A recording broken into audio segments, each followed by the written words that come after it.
the smooth operator. Shawty on repeat, I say sleep later. This another favor, consider me your neighbor. Lost a lot of fam in pursuit of the paper. She gon' catch the vapors when we slide by. The way I speak my mind, it's like I peak my prime, but I ain't close. I cruise through the night air, fantasy a dream, real world is a nightmare. Like Claire battling the brainless, learn to live shameless. Talk about me alive, but claim that I'm nameless. You aimless, so I'ma style on them. They washed up, it's a rap, throw the towel on them. Gaining miles on them, otakus for the win. Tacos, it depend on the mood that I'm in. Like Finn when it's time for adventure. This some new blue, get ready to enter my mind for a few.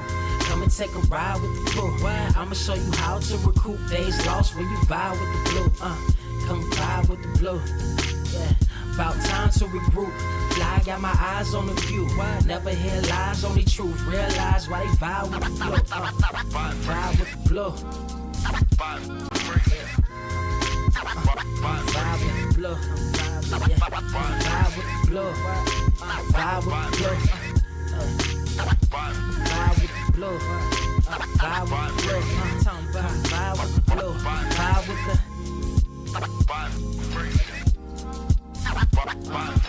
vibe with the sky. Wait, you know the rest. I'm blessed. I see you frontin' like you ain't impressed, but I still get requests. I'm playing Zelda on the GameCube. I quit spamming my music. Don't ever try forcing the links. That's a high rule. The wind waker, Mother Nature on my side too, controlling the elements. Go and check my avatar. I'm arrows ahead. Get the point. Moving forward, the battle scars accumulated over time are reminders of what I went through as a minor, but made me a grinder. The trees broke down for this loose leaf. If life's a game of death, I'm Bruce Lee. Ooh wee. Lose sleep on the regular, trying to get this word out. Then I crash Nebula. Wish I had a very odd parent, maybe two, but it's cool. Everybody pays dues. Now it's time to make moves. Granny didn't raise me to lose. Think I'm in the mood for a cruise. Wanna ride? Come and vibe with the blue. Come vibe with the blue. Come vibe with the blue. Come vibe with the blue. Come vibe with the. Check this out, y'all. I'm back spazzing like the elderly worth of my cousin Beverly. Never swear away from the truth. Just ask Heather, be weather, be tripping. Started like control, like our destiny. Always give you the best of me until the death of me. My weaponry is a paintbrush. Hush, don't tell my secret. They get a hold of it. If you leak it, get it. It's cool. Got you covered though, look. But let me get back to that cool-ish, loose-ish. Why they still lying? They don't do this. Bad at board games, whole world clueless. Selling they soul for Roof Chris. Who's this honored fella? Need a sliced extra mozzarella. Crew fly, let God propellers. Humanity born like they don't trust fun. Why you dodge the teller? You don't know, but my odds are better. Life's a gamble, depending on who holding the cards. You can start living at large or it's bon voyage. Charge it to the game. Me and you ain't the same. I'm thinking bigger pictures. Why you still shrinking the frame? Ever blink in the rain? It helps when your eyes dry. Mob with the bright minds. Think you funny, wise guy? Midnight marauder with a new tribe. Tired of the fake. Come and vibe with the blue sky. Come vibe with the blue sky. Why do you try? We get them high. Take them high. What I do? Come vibe with the blue. Yeah. Come vibe with the blue. Pals, what up? Vibe with the.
Wise grass only greener when it's fertilized. Gave them truth in these songs, they prefer to lies. Destiny beautiful, adrift in her purple lies. You can't see me, you Stevie, wondering how I reach more evolutions than Evie and make it look easy. Man, dream on, yeah, dream on, dream weaver. Dream weaver. Nope, What? we ain't doing no intro this week. Nope, because I got to help you out. Okay. Joe Matterer, you're a piece of shit. I got to help out my boy because my boy won't say it. We ain't doing no goddamn intro this week.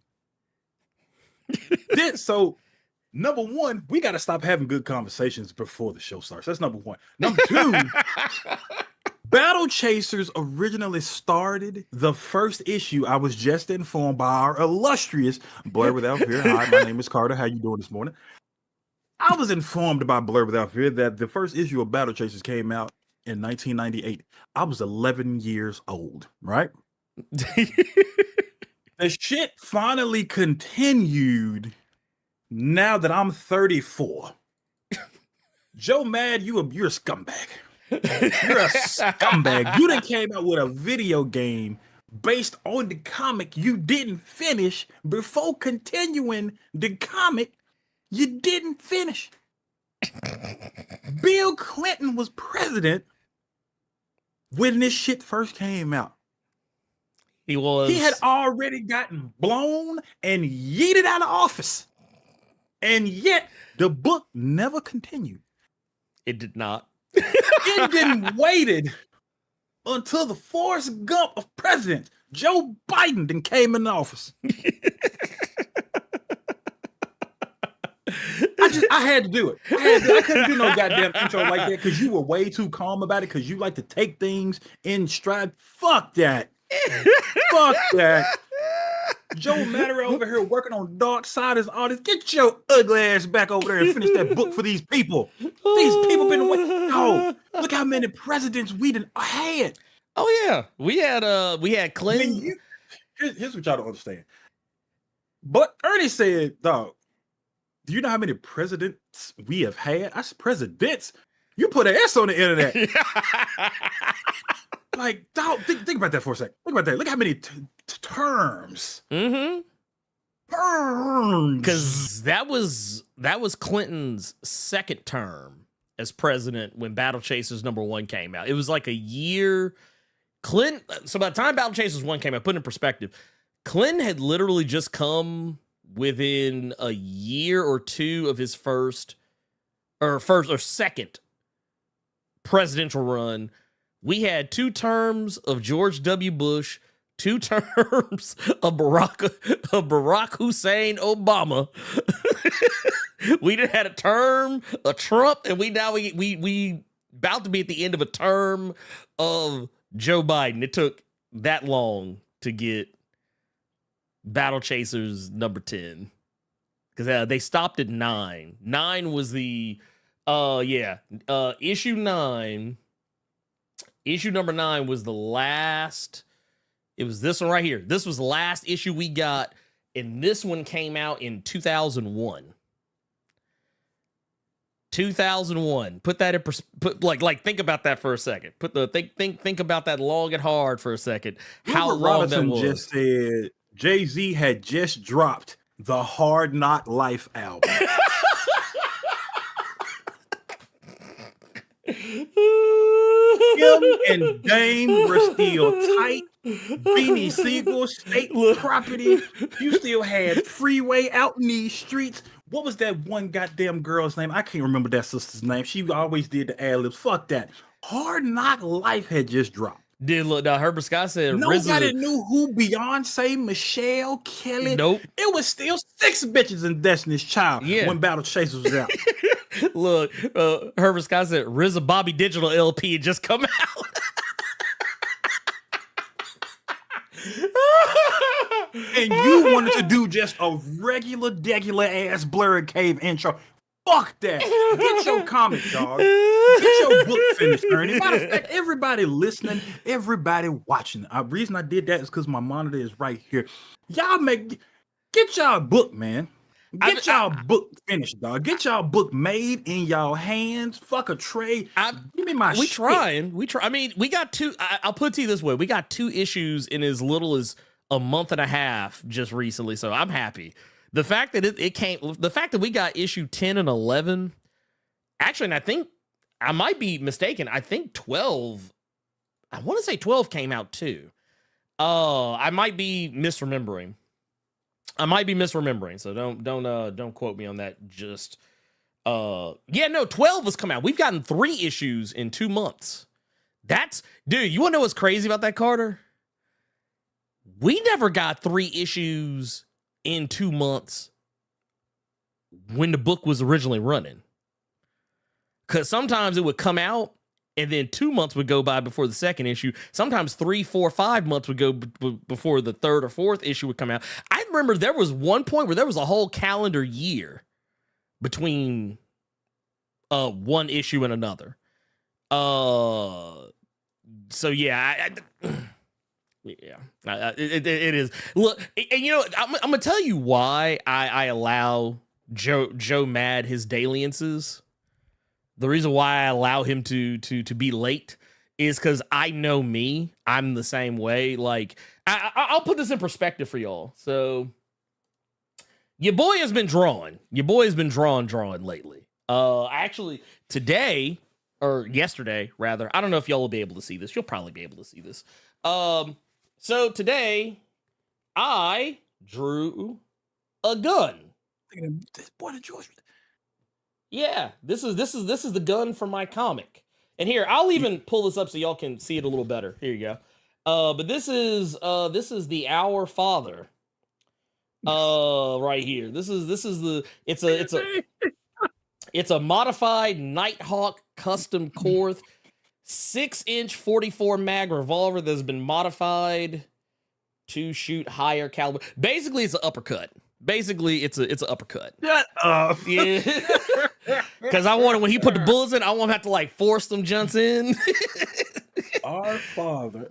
Boy. But yeah, so I did that. I actually did a color test the other day. And this should tell you something about me as a human being, me as a person. Yeah. I don't color. I'm not a colorist. And I will probably still, when I do what I do, I'm probably still going to hire somebody to color the book for me because I'm not perfect with it. Like, I'm not like, even when I was drawing more regularly back in the day, I didn't color. Like, it just was not a thing. It wasn't something that was just natural for me to want to do. Like, I was a black and white guy. It was pencils. I barely inked. I ink now because it's easier with doing it digitally. But I was actually quite proud of myself. And this time, you guys will actually be able to hear us because I fixed that screen. But let's see here. Let me see if I'm gonna pull this up. Y'all don't go too hard on me on this one. But this is actually like a little color test I was doing, like just kind of messing around, trying to like color the character, but at the same time not have the character just one shade of color the way that a lot of colorists tend to do black people in mainstream comics. Where like it's literally you just brown, that's it. There's no gradient, there's no like there's no highlights that like you know what I'm talking about. But so yeah, so there's that. And also I was actually really proud of this last night. I actually did this one last night. Carter has actually read the script for the comic. Yes, I have. And this, so I don't know if you remember the little the assistant, the ghostly assistant to the main character. Yeah, because he would, if I remember correctly, they would try to say some slick shit and he would check them. Yeah, every day he would be like, yeah, you need to shut that shit down. But no, this I drew her last night. I actually was kind of I drew her last night. So like little goth girl, just a little something. I was messing around, trying out different stuff, trying out different techniques, and there you go. So there you go. I did a thing. I even did one. This is actually one you'll get a kick out of, Carter. You'll get a kick out of this. Because I did something that you will find quite hilarious. Let's see here. Where'd he go? Here he is.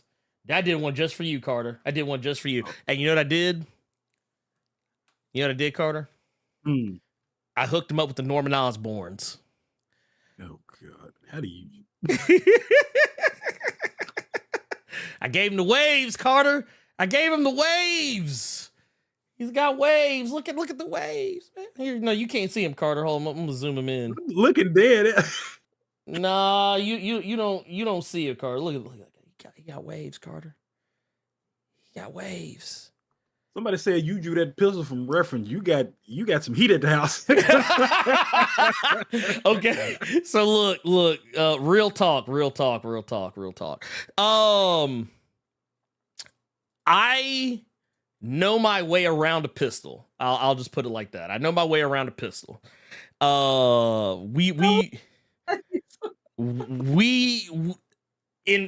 Look, I'm from Memphis. We keep that thing on us, okay? Look. You ruined it. You shouldn't have said that part. You should have just left it like it was. I know my way around the pistol. That was the nicest way I have ever heard somebody say, I will kill every nigga in here. Like, that is the nicest way. Look, let me tell you, well, here, I'll put it to you like this. When I learned, there was this wasn't me. This is actually my cousin that did this. Okay. I probably talked about it before, but I often tell people, if you own a shotgun, you never have to fire it. Like, rare is the day you have a shotgun in your possession and you actually have to shoot it. Because, Carter, you probably remember this area. Remember, like, kind of like around like the Chelsea area of Memphis when they started gentrifying that part of Memphis and building those new houses, condos, and whatever. Yeah, now they're colored like Easter eggs. Yeah, precisely. My cousin used to live over there. Okay. Like after they had gentrified it. And someone broke into his house while he was home. And it was upstairs, downstairs. So they broke in. He was in his bedroom, chilling, as you do. Because it's late. It's like maybe 10, 11 o'clock at night, something like that. Mm-hmm. So he hears somebody like, break in. He grabs a shotty. He hears them creeping up the stairs. He didn't say anything. All he did was Clink. And he said all he heard was going down the stairs and out the door. So yeah, when you got that thing, you ain't got to do nothing. Like, you just, that's it. Everybody knows. Like I'm gonna tell you, you could never have heard that sound a day in your life. You could have literally lived your entire life, never heard the sound of a shotgun being racked. But I promise you, the first time you hear it, you know exactly what that sound is. Even if you don't even have anything like a visual aid with it. If you could literally be from planet Pluto, your first time ever on Earth, and you hear somebody go, you may not understand English, you may not understand human custom, but you know something about to pop off. But that said, we got a lot to talk about today. Well, not a lot, but just enough. We have enough to talk about. You see right now, I didn't take it down or anything. We're gonna be talking about Sam Raimi taking over Secret Wars. This is the rumor and conjecture section of the show. But before we do that, I do want to pay some bills and address some things.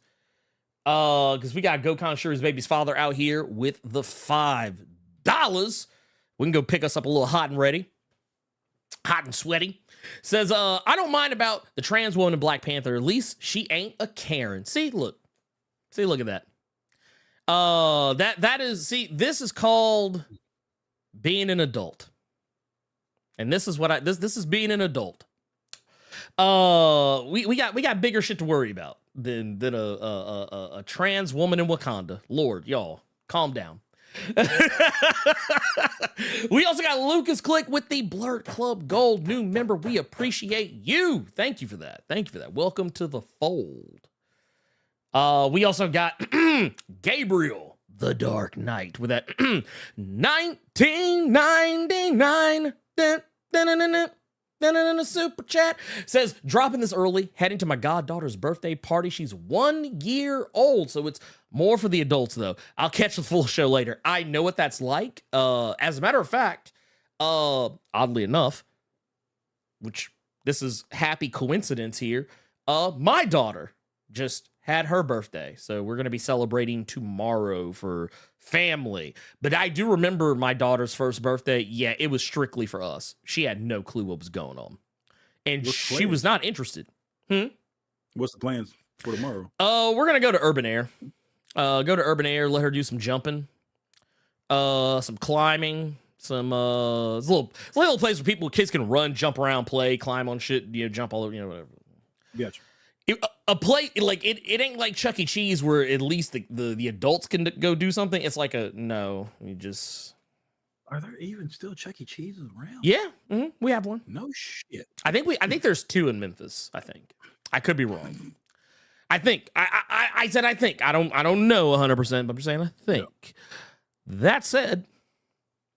That said, what else we got here? Because I know we got. Ooh, wait, that one got away from me. It got away from me. That's okay though. I'm bringing it back. We got it here. We got one here from Jason Davis with $10. Says, "Happy Saturday, y'all! Celebrating my 35th.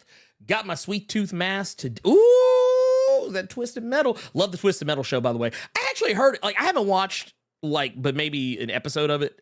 I didn't dislike what I saw. I thought it was silly and stupid and funny. Here's what you have to do, and here's what everyone else has to do when it comes to that show. It's very simple. Get Twisted Metal Black out of your head. Exactly. Don't think about it. Don't acknowledge it. Don't look up something because you want to see if this should refresh your memory. Everything you know about Twisted Metal Black, get it out of it. Is it? See, that's like I never even played Twisted Metal Black, so I don't even have to do that. That's why people are so fucking salty about that show. Oh, okay. You have to not acknowledge Twisted Metal Black and just let the stupid shit that you know is stupid shit happen because it's supposed to be there because it's stupid shit. Yeah. Now, we have LJ Brown, Blerd Club Silver. Yeah. But at 3 months, he wants to know what genre is your comic about? It is going to be it's going to be like a supernatural noir style story. The best way I can describe it is because I took a lot of inspiration from some really weird places that you wouldn't associate with the supernatural, but like shows like Mayor of Kingstown and comics like New Bern.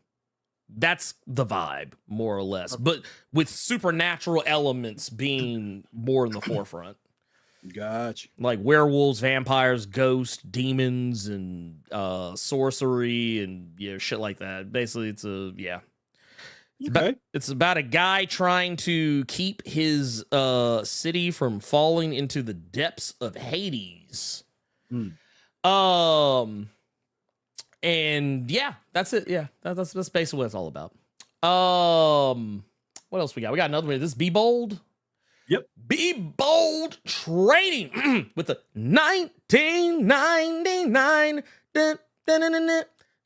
super chat. Says, "Happy Saturday, fellas. My first Blerd Cave with my brand new daughter." Says, "Finally in the Girl Dad Club." Hey, welcome. You know what? For both you. Excuse me. Sorry, y'all. For both of you, yourself, and for Gabriel, we're gonna hit the little bomb. We're gonna hit the bomb, man. Welcome to the fold, man. Welcome to the fold, man. It's a good club.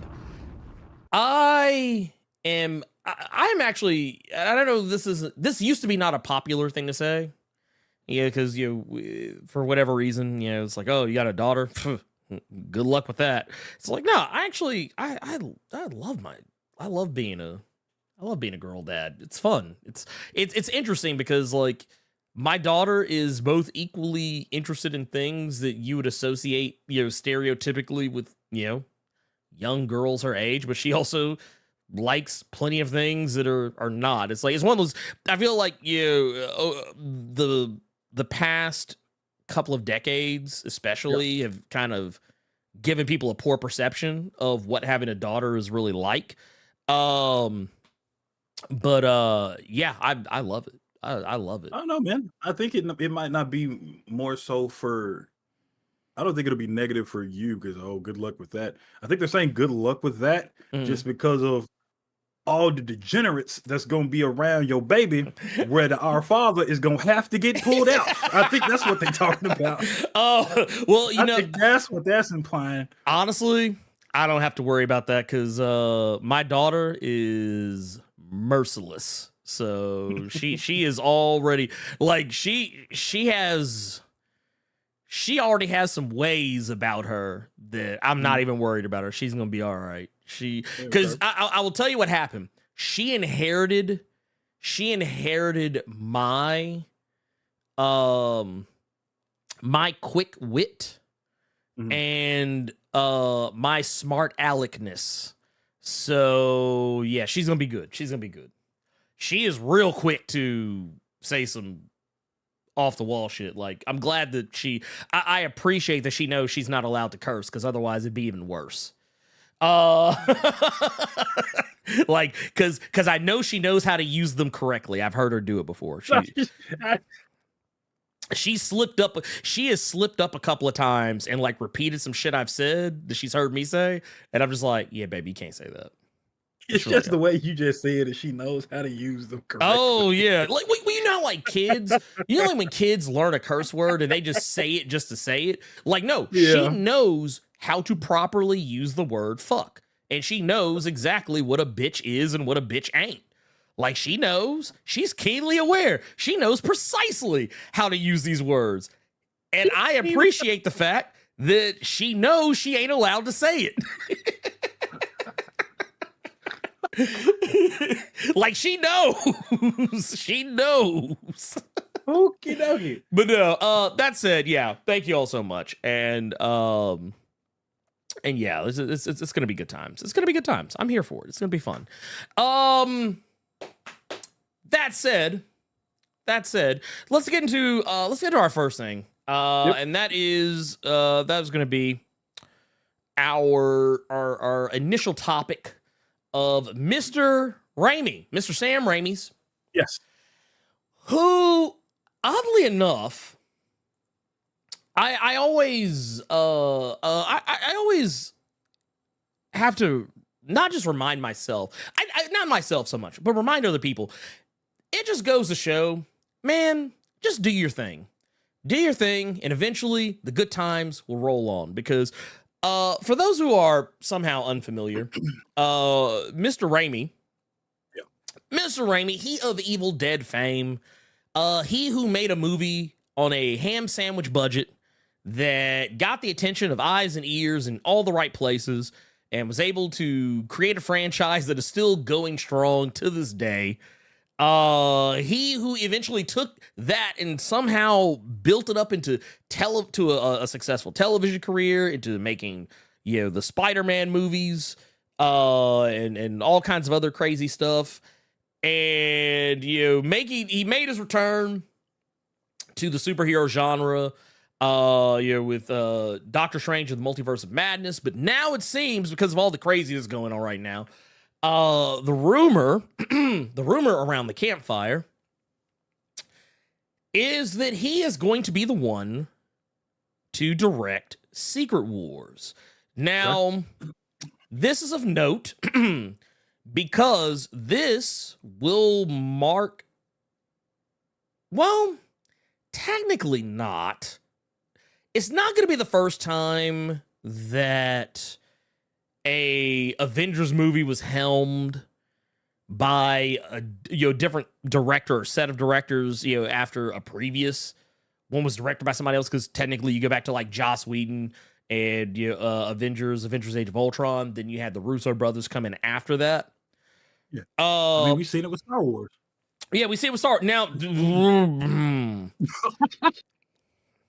Not as successfully. Not as successfully. Don't do that, Carter. Don't do that. Whoa, whoa, whoa, whoa. You're doing too much. Doing too much. Got too much dip on your chip, Carter.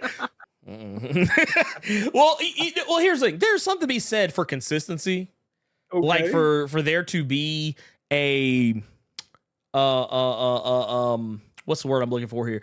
There's something to be said for when you have a franchise that you're building and you have a consistent hand, a consistent direction.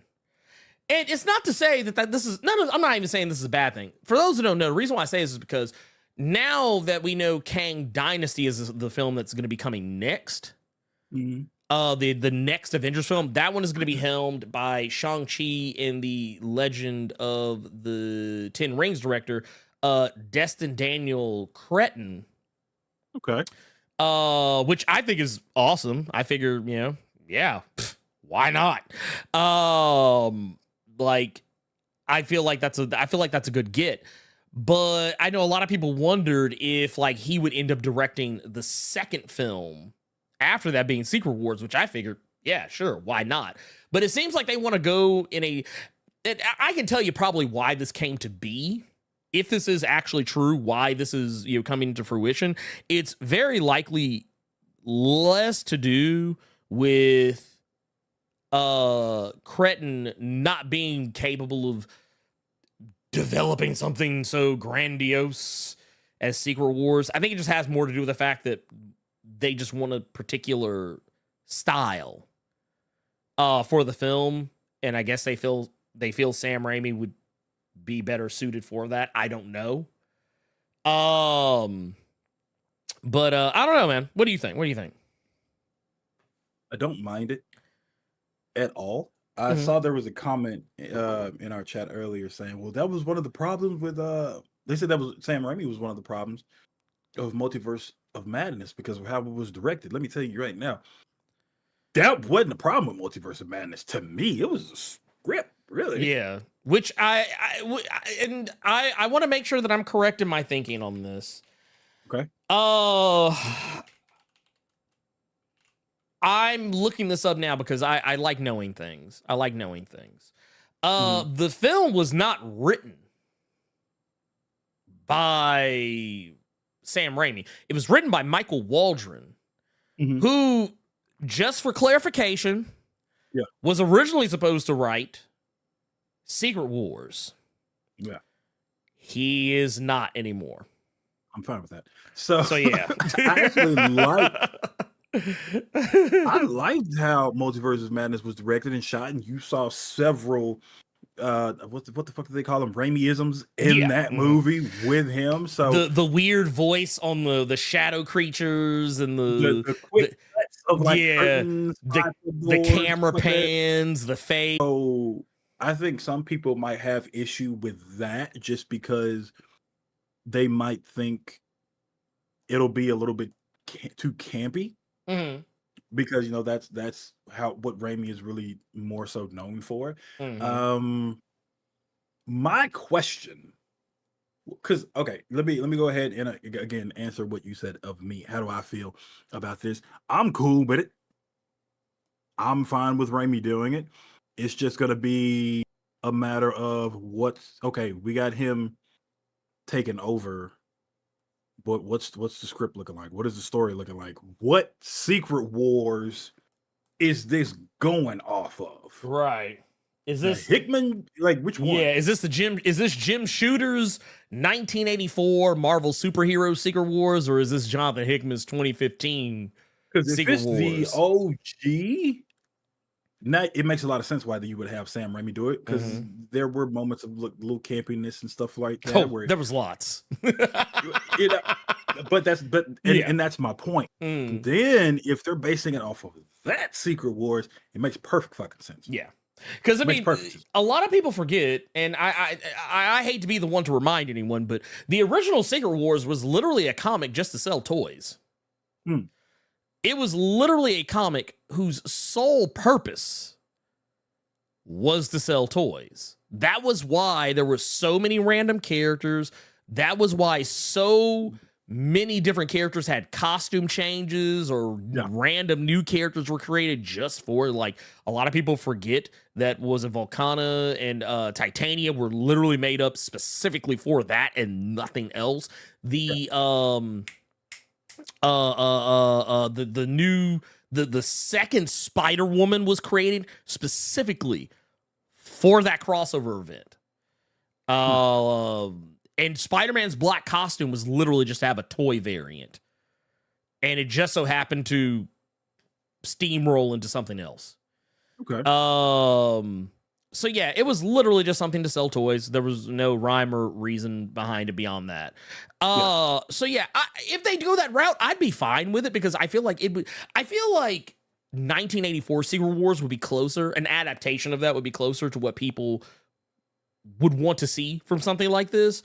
Like the wackiness, the zaniness, superheroes fighting each other. A bunch of random supervillains, a bunch of random superheroes just kind of throwing down.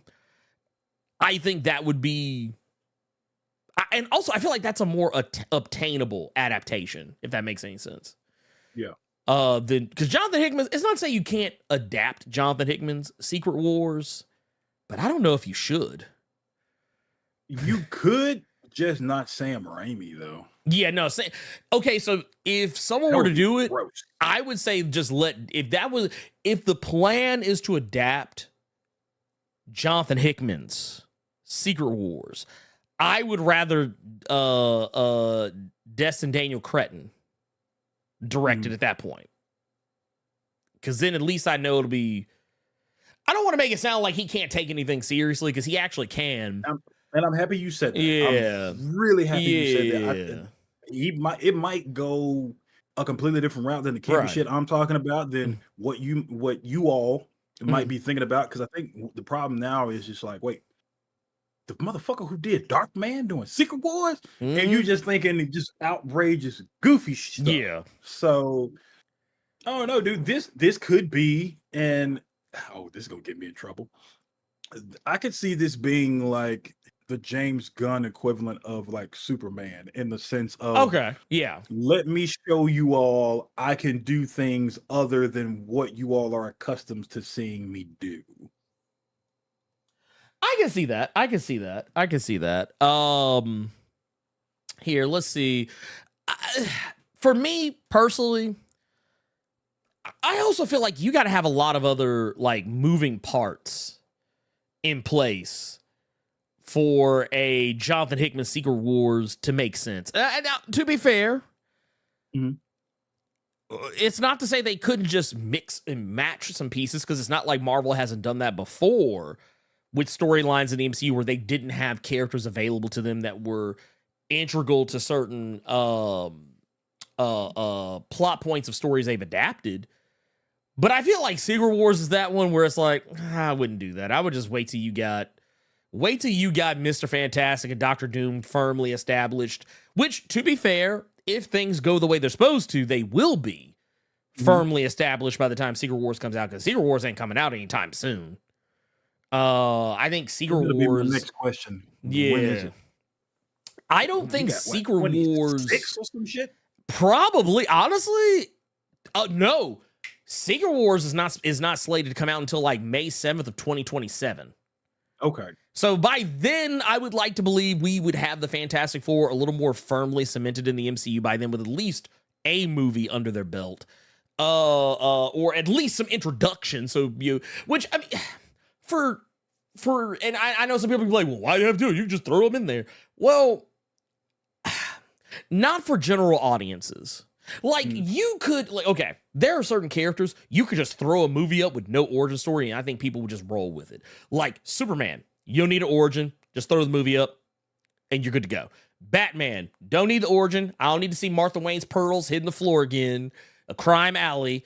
We know Batman's origin. We ain't got to worry about that. Spider-Man, we don't need to know Spider-Man's origin. We just put the movie out. We good.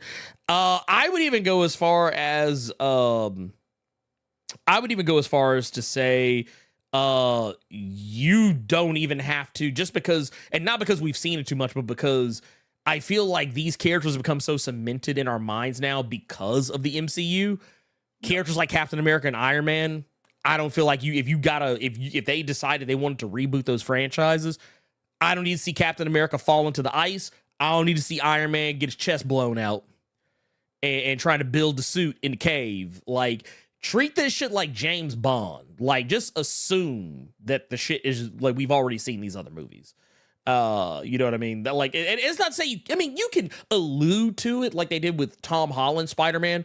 They didn't show Uncle Ben laying in the street with his chest blown out. They just said, hey, you remember what happened last time? And Peter's like, yeah.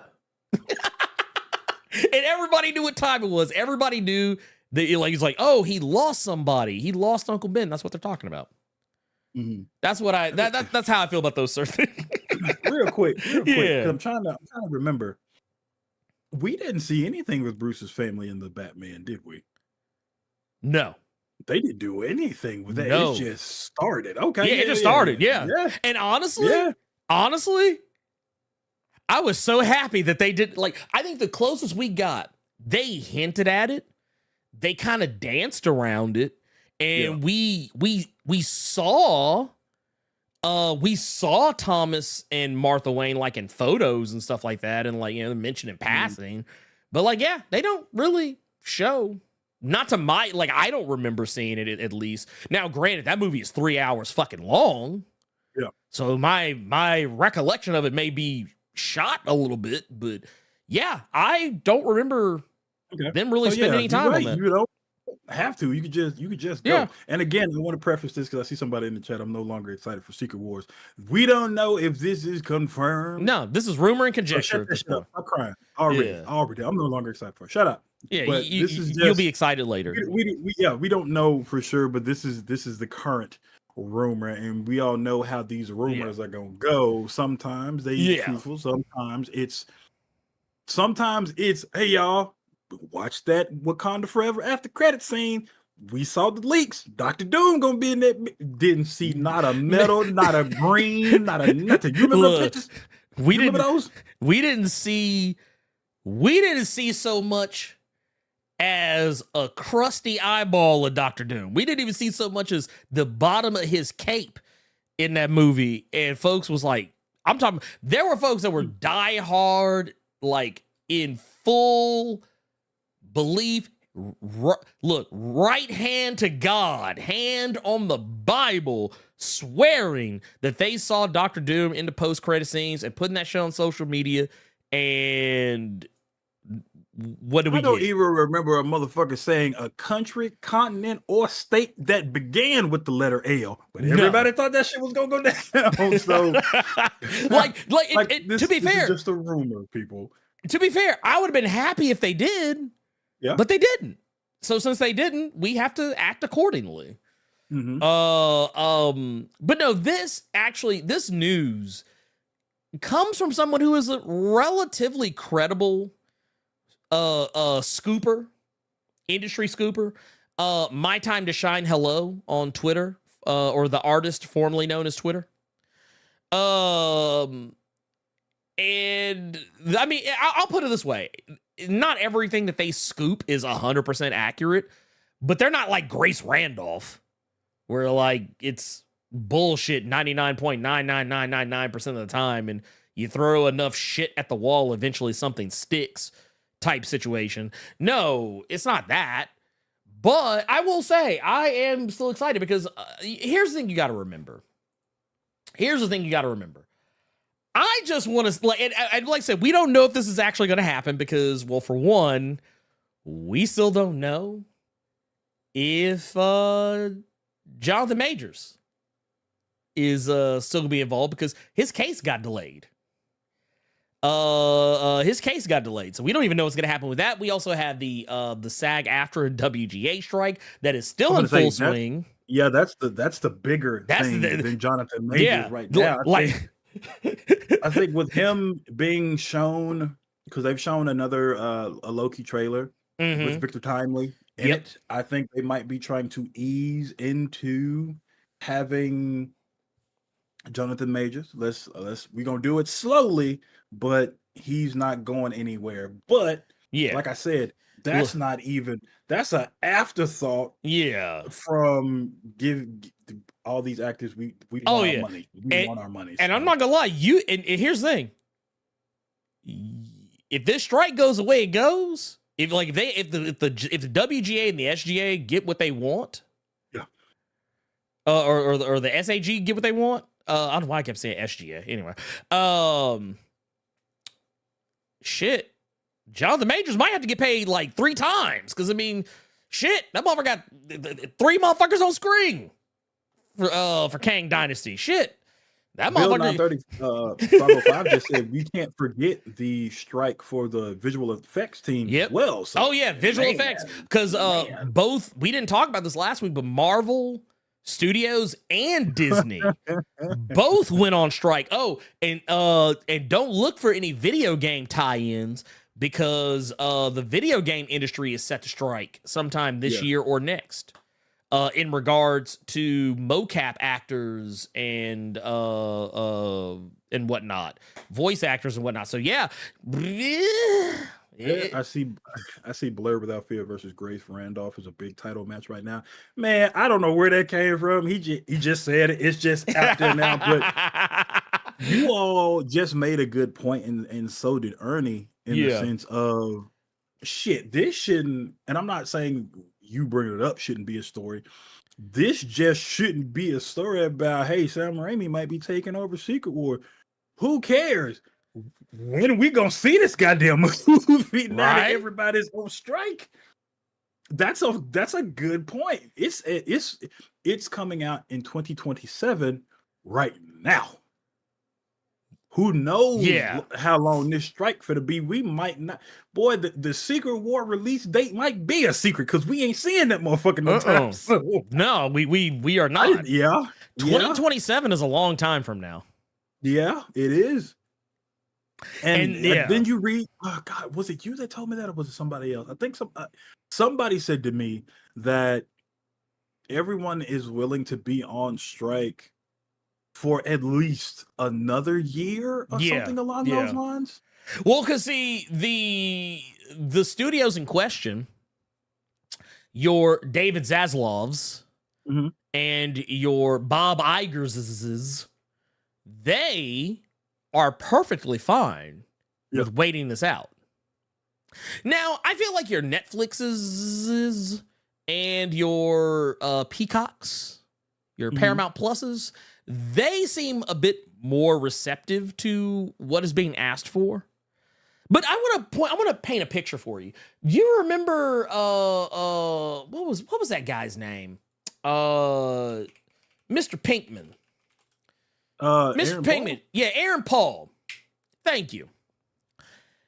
Mr. Aaron Paul recently was seen at one of the strikes, and he pointed out he doesn't get paid for anything for Breaking Bad when it airs on Netflix or when it's on Max or wherever else. And if he's not getting paid, do you know who else is very also likely not getting paid?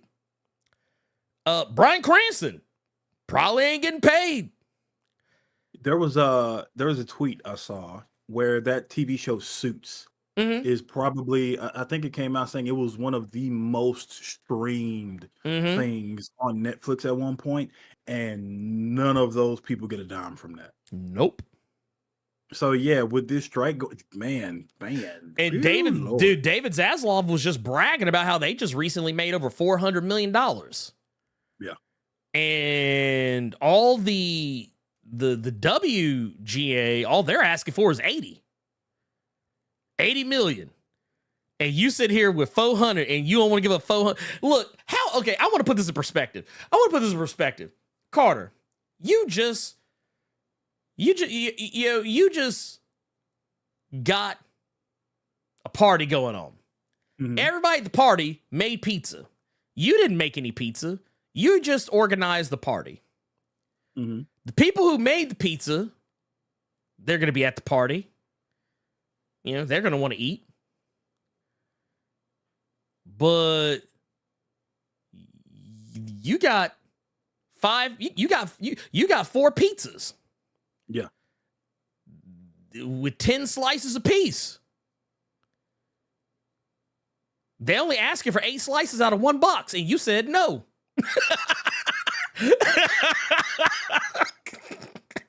You're just like, nah, you can't have none.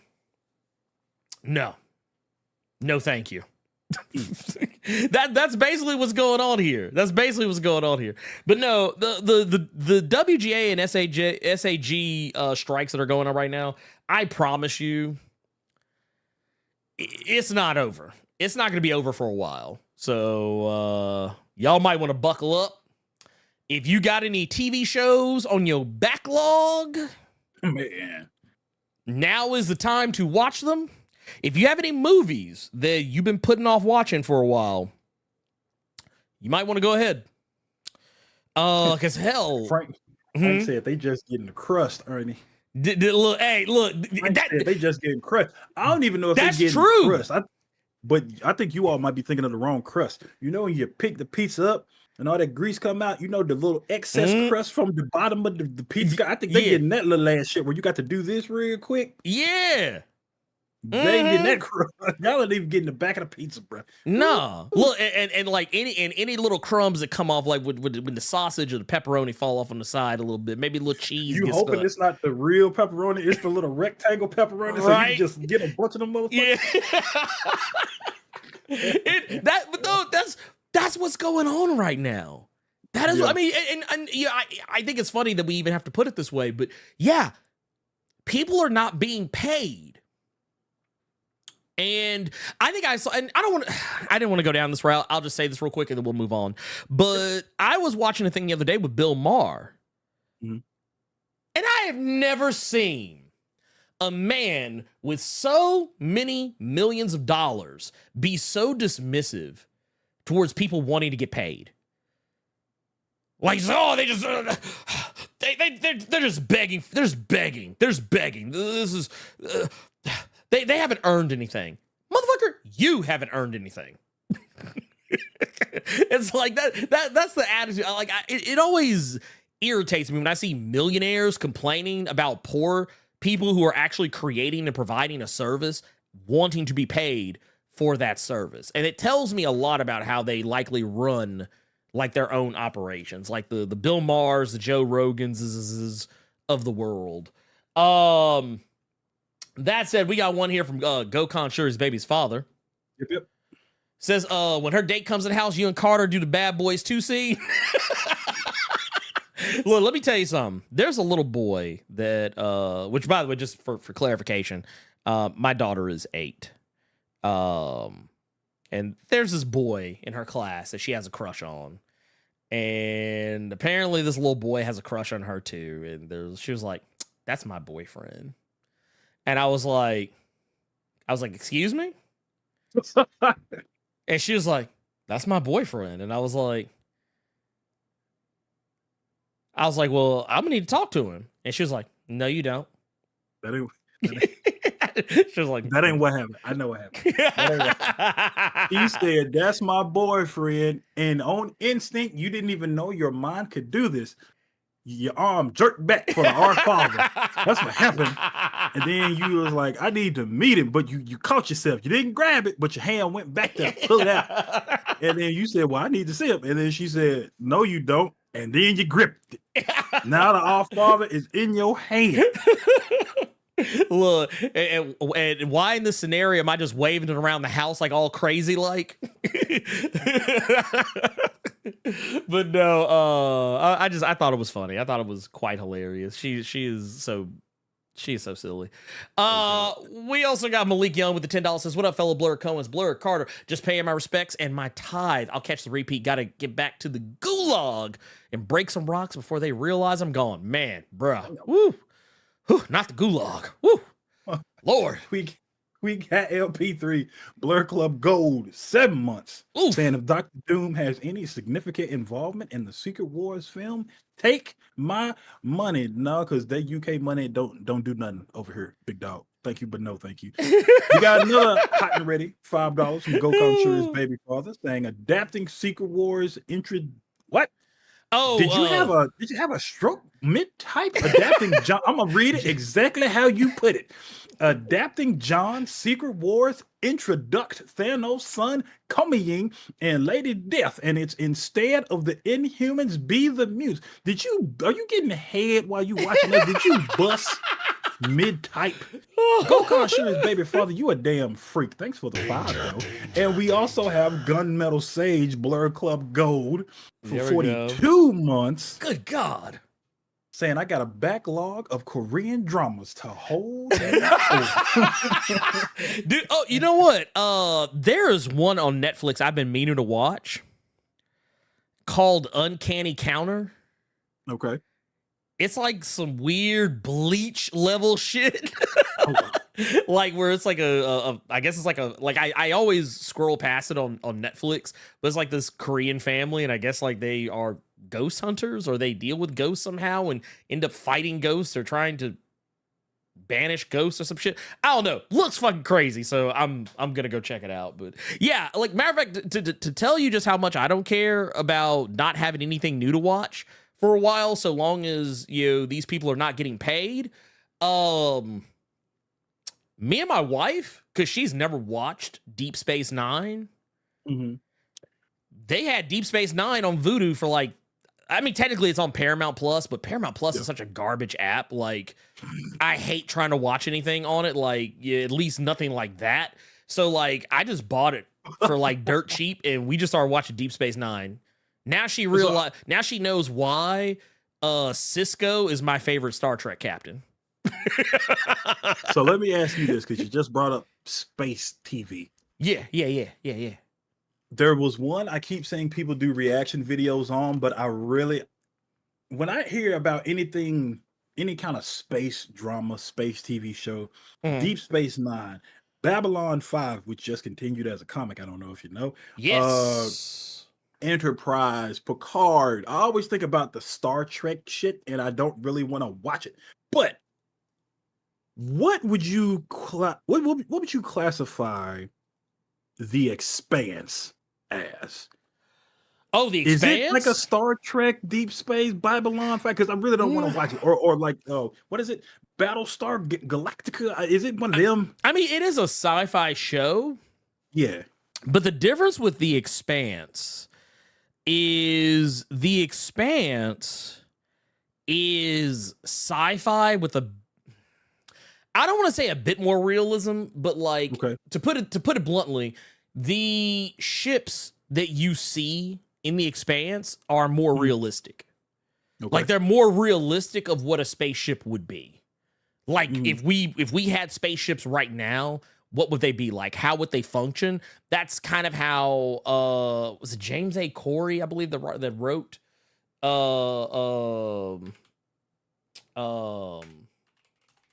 The Expanse, I believe it were. Yes, James S.A. Corey. I left the letter out.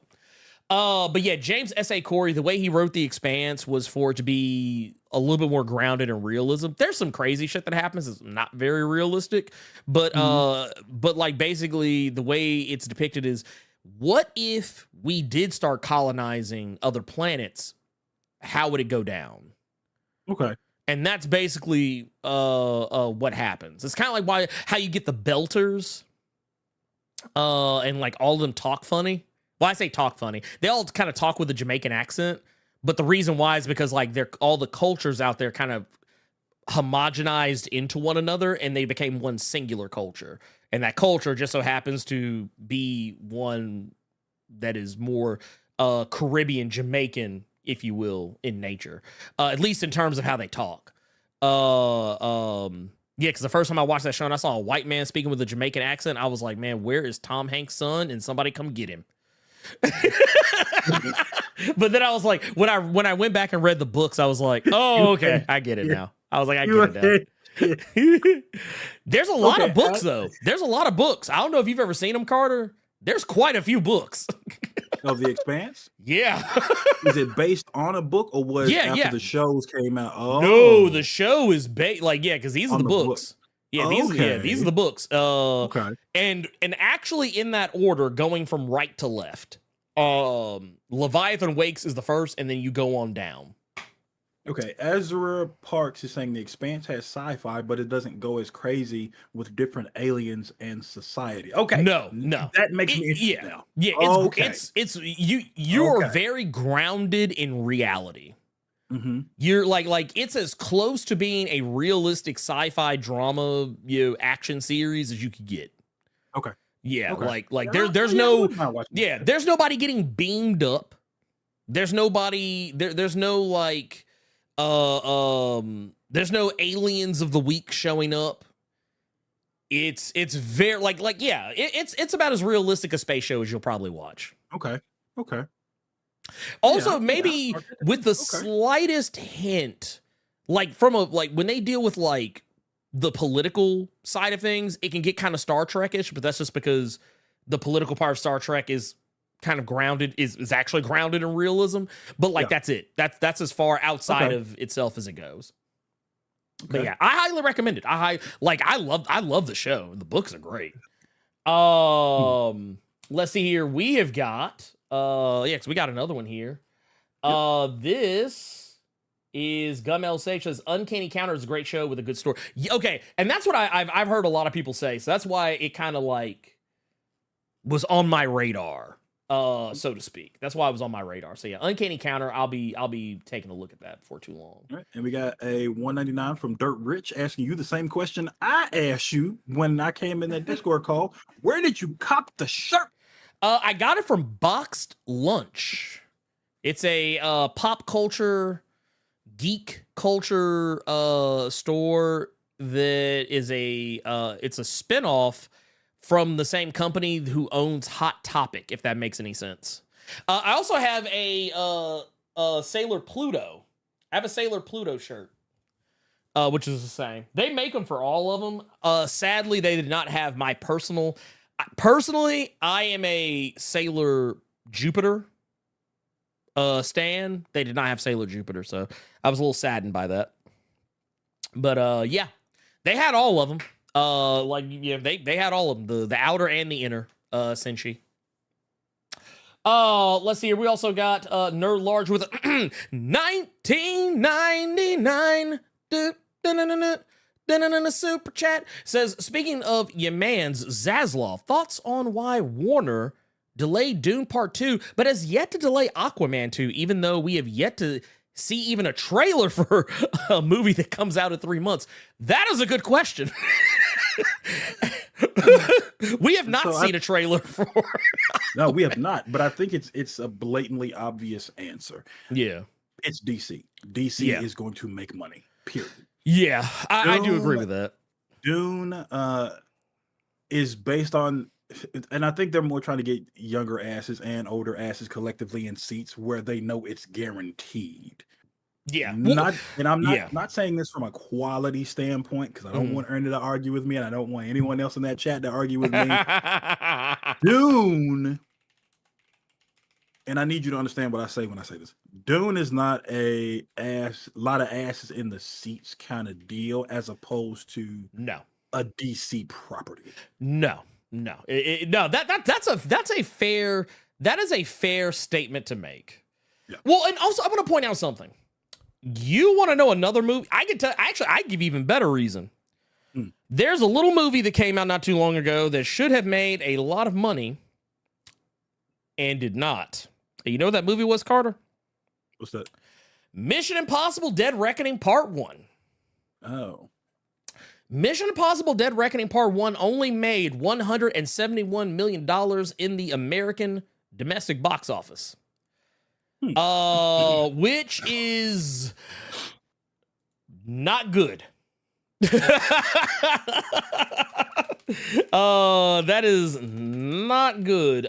Because if I remember correctly, the budget for that movie was $291 million. Now I will say this: it made $389.7 million internationally, so it's a grand total of $560.7 million worldwide. But we have not taken into account that they very likely spent $100 million in marketing. So bump that 291 to 391. And then subtract that 391 from 560, and you tell me how good they feel about putting out that Dune. Because here's the thing, Mission Impossible is a guaranteed hit. Yeah. That's a hit. That's box office gold. And yet, it did not make all the money. Yeah, that's part one. I'm scared to find out what part two gonna make. Good. So Dune, and I want to look something up here. How much did Dune make? I want to see how much the 2021 Dune. 2021 Dune. Ooh, yeah, I see why they did it. So Carter, here's the thing. Dune has a domestic box office take of $108.3 million. Mm-hmm. Carter, do you know how much that movie costs? I don't think it made good Lord, Jonathan Moda. The budget was 165. Yeah. $165 million. Yeah. So when I tell you they are scared to put this Dune. Well, also, here's another reason. I'm going to tell you another reason why Dune got pushed back too. It's not even just because of the money. It's also because there's something else coming out the same time as Dune, and that's the Marvels. Now, Marvel movies, by and large, while sometimes they don't always, especially as of late, they don't always make hundreds of millions of dollars, nobody wants to take a chance of running up against a Marvel movie when Marvel movies stand a better chance to guarantee making that money back versus some other random blockbuster. Yeah. Like honestly, the Barbie movie and Oppenheimer, more Barbie than Oppenheimer, that movie made bank against all odds. That movie made bank against everything. Because I think, what was it, Barbie, as it stands right now, God damn, that movie is making money hand over fist. Jesus Christ. Barbie has made $1.3 billion worldwide. The movie that was supposed to be terrible, that everyone said would fall off after the first week. After it made its $162 million in the first week, everybody said that movie was going to fall off. That movie has moved on to become one of the highest grossing movies of all time. It's crazy. I don't make it up. Let's see here. We have also got LJ Brown with the 2 pounds. Says the Expanse is like Gundam Halo with species. Well, yeah, when you think about the species part, yeah, okay, I see where they're going. I see what they're saying. Yeah, okay, I get that. Then we got Jonathan Motor with the 32 months. Says Jupiter is the best. Says great to see and hear your voice is back. Yeah, thank you, whew, Lord. Said memberships incoming. Get those likes up. Most Goddamn definitely. It's right. 128 likes and we got 281 people in here. Y'all bullshit. Yeah, come on. Yeah, Get them up. Bullshit. Come on, get them up. And he was not lying when he said memberships incoming because he gifted 20 Blerd without Love to see it. We got Joel C here with the 1999 super chat. Says I didn't even realize that there was a new Mission Impossible movie. Where was the marketing budget exactly? So And I heard it was really good. It was lit. Dude, I love that movie. It was so good. But here's the problem. It's the same thing that happened to Indiana Jones. Because, the same thing that Joel is saying right now, I said about Indiana Jones. Like the other day, I saw that it was being advertised on video on demand. And I was like, I thought the movie was supposed to come out in theaters. And then I looked it up and I was like, oh shit, this shit came out like 2-3 months ago. So yeah, it is what it is at this point. LJ Brown, so we should get Gearless Mo to open his own movie studio. Man. I mean, look, hey, don't Don't give me any ideas because you know he'll do it. You know he'll do it. He'll do it. He'd be like, "Oh, is that challenge?" Shit.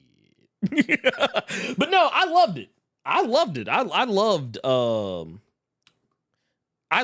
the latest Mission Possible. It was great. This one could be kind of a quick one because not a lot is necessarily needed for this. But last week, I actually distinctly remember someone asking what's up with Werewolf by Night, and more specifically, Elsa Bloodstone. Like, why don't we see more Elsa Bloodstone in comics? And guess what? Your prayers were answered this week because there was an announcement of a new Werewolf by Night. And guess who's going to be co-starring in that bad boy? Elsa Bloodstone. She of the red hair that is not hair dye. That is blood in her hair. That is why her hair is that color. But no, the Werewolf by Night is going to be getting a big, giant, oversized one-shot. And it's going to be done by Derek Landy and Fran Galan. There you go. This one, and I'm sad this is only going to be a one shot, but I will say they're doing something pretty interesting with this, Carter, and this is the part why I actually want to talk about this because I think you'll get a kick out of this. Okay. I don't think this is going to be how the interiors of the book are going to look the entire time, but if it is, if it is, I will actually no. It is. Oh my God. I hope they do this shit more often. Okay. So it's not going to be the whole time. And you guys are probably sitting here wondering, what the fuck am I even talking about? So here's the deal. So I have now seen the interiors of the book. Now, the whole book isn't done this way. However, the parts that seem to focus on Jack Russell are. That's dope. So, like, it's going to be done in a black and white style with little hints of color. That's dope. I like that. Here and there. Like, which I like. I like shit like that. I like shit like that. I always wanted Walking Dead to kind of be like that. Yeah. Like put the color as accents for like things you want to draw attention to. That's no. And honestly, we were talking about color earlier.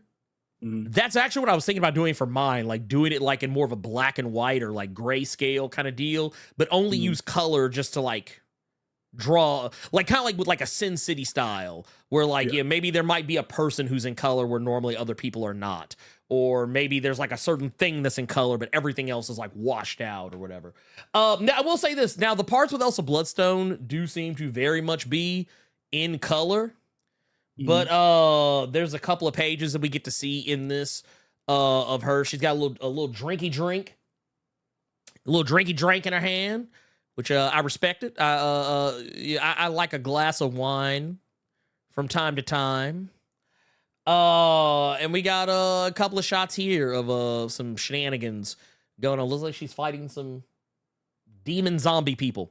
But I'm here for it. This comic looks like it is going to be pretty damn good.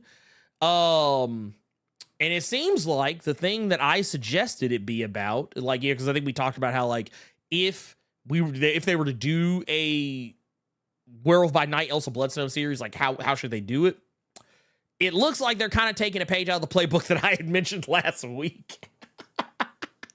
But it says, an unholy alliance. In the shadows of black and white night, Jack Russell races to halt the sacrifice of a young girl at the hands of monsters. Elsa Bloodstone, in all her colorful monster hunting glory, isn't far behind. But can they put their differences aside long enough to save the day? And what would such a partnership even look like? which I guess that's kind of a double meaning there. I guess it's meaning to say like kind of like what we talked about earlier. The parts with Jack Russell will be in black and white. Elsa Bloodstone's parts will be in color. But what will it look like when they're actually in the same room with one another? But they're also talking about what will their relationship look like, because I don't remember what issue it was I read, but there was a point somewhere where it was heavily insinuated that they were on the rocks. Their relationship, because they've been dating for a while. Their relationship is supposedly on the rocks. So it's kind of like I love that little double meaning. Love to see it. Real quick. So how many issues? It's just a one shot. It's an oversized. But say that again. How many issues is that? Oh, just the one. The oversized one shot. Is it because the artist is expensive for what he's doing? Or is it because for whatever stupid reason, you just have no faith? Or could I just be wrong and this could potentially lead to a little bit of a series? The reason I say all this, yeah. The reason I say all this, because it pissed me off when you said it was a one shot, because I got really excited and that just gutted me. We got Brian Hill with Blade. 2 issues in, and that shit is hitting. Oh, it's great. Hey, that 2 issues is 2 dubs for that series in a row. Looking at how they're doing the art for this and how the story is being described, since we know these characters now because of the one-shot film, you could very easily put this right next to Blade. Don't have them bother nobody, doing their own thing, just letting it ride for... what's that new hardcover I bought? So I got another hardcover, y'all. Boom. Conan by Jason Aaron, right? Look at it. 12 issues, right? Why couldn't you just do that as opposed to just a one shot? Because you got me on the art, you got me on the characters involved. Just a one off? That's the part I find kind of sad about. You could do a Christopher Priest, I'm trying to copy Tom King real quick with a solid 12. That's what I would have preferred, personally. This is me personally. Just putting that out there. Man. So it looks great. Yeah. Oh yeah. The story it sounds great. But why just a one-off? Where are you going to put this one-off?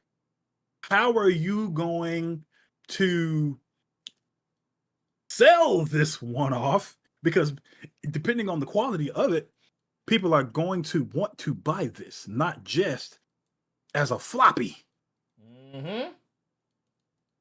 So it's just it's a for hitting you because no one buys monster books. Fuck out of here. That's bogus. Oh no, that's a lie. Bold face lie. That's a bold face lie. I was gonna say, hold on. Where you get that from? Mine right here. You a lie, the truth ain't in you. Where you get that from? You a lie, and the truth ain't in you.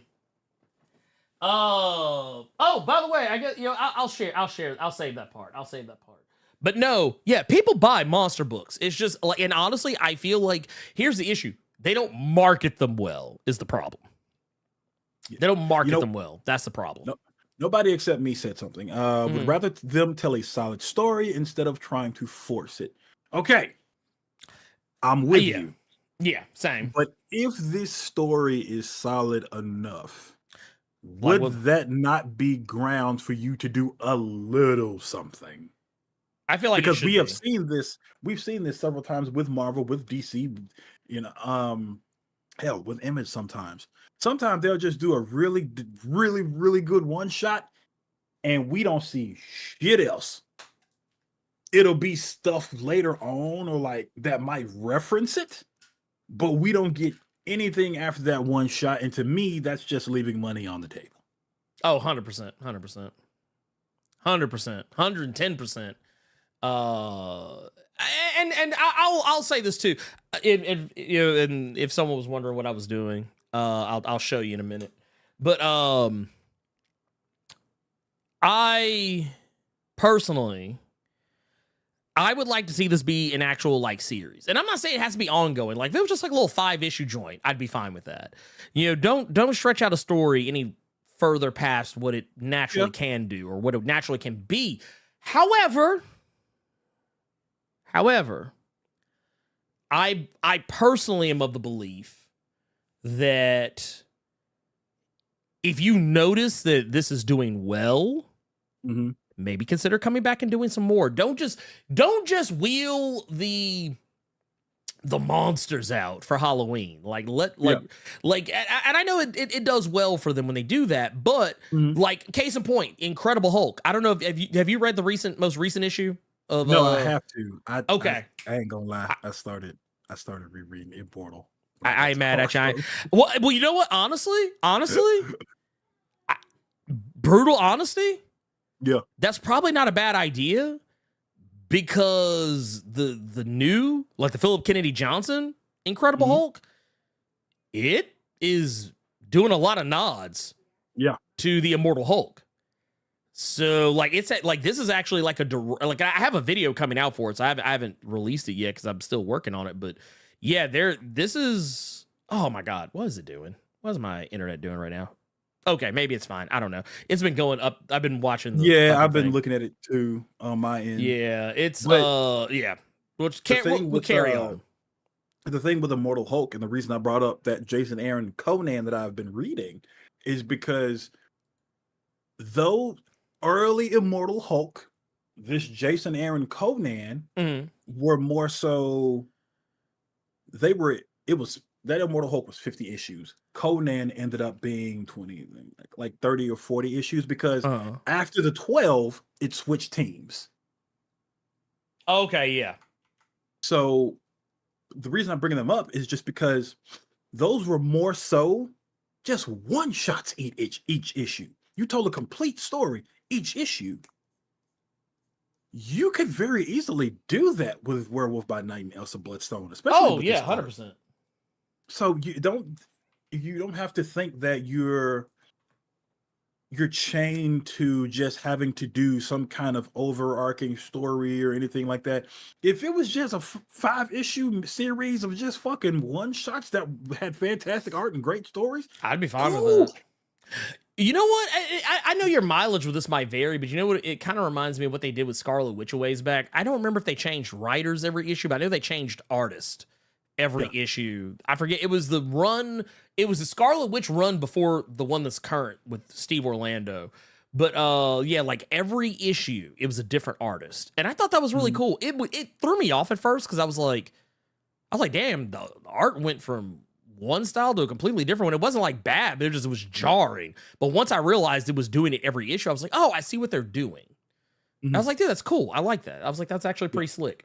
But I will definitely say that just for me personally, I would love to see that. I would love to see that.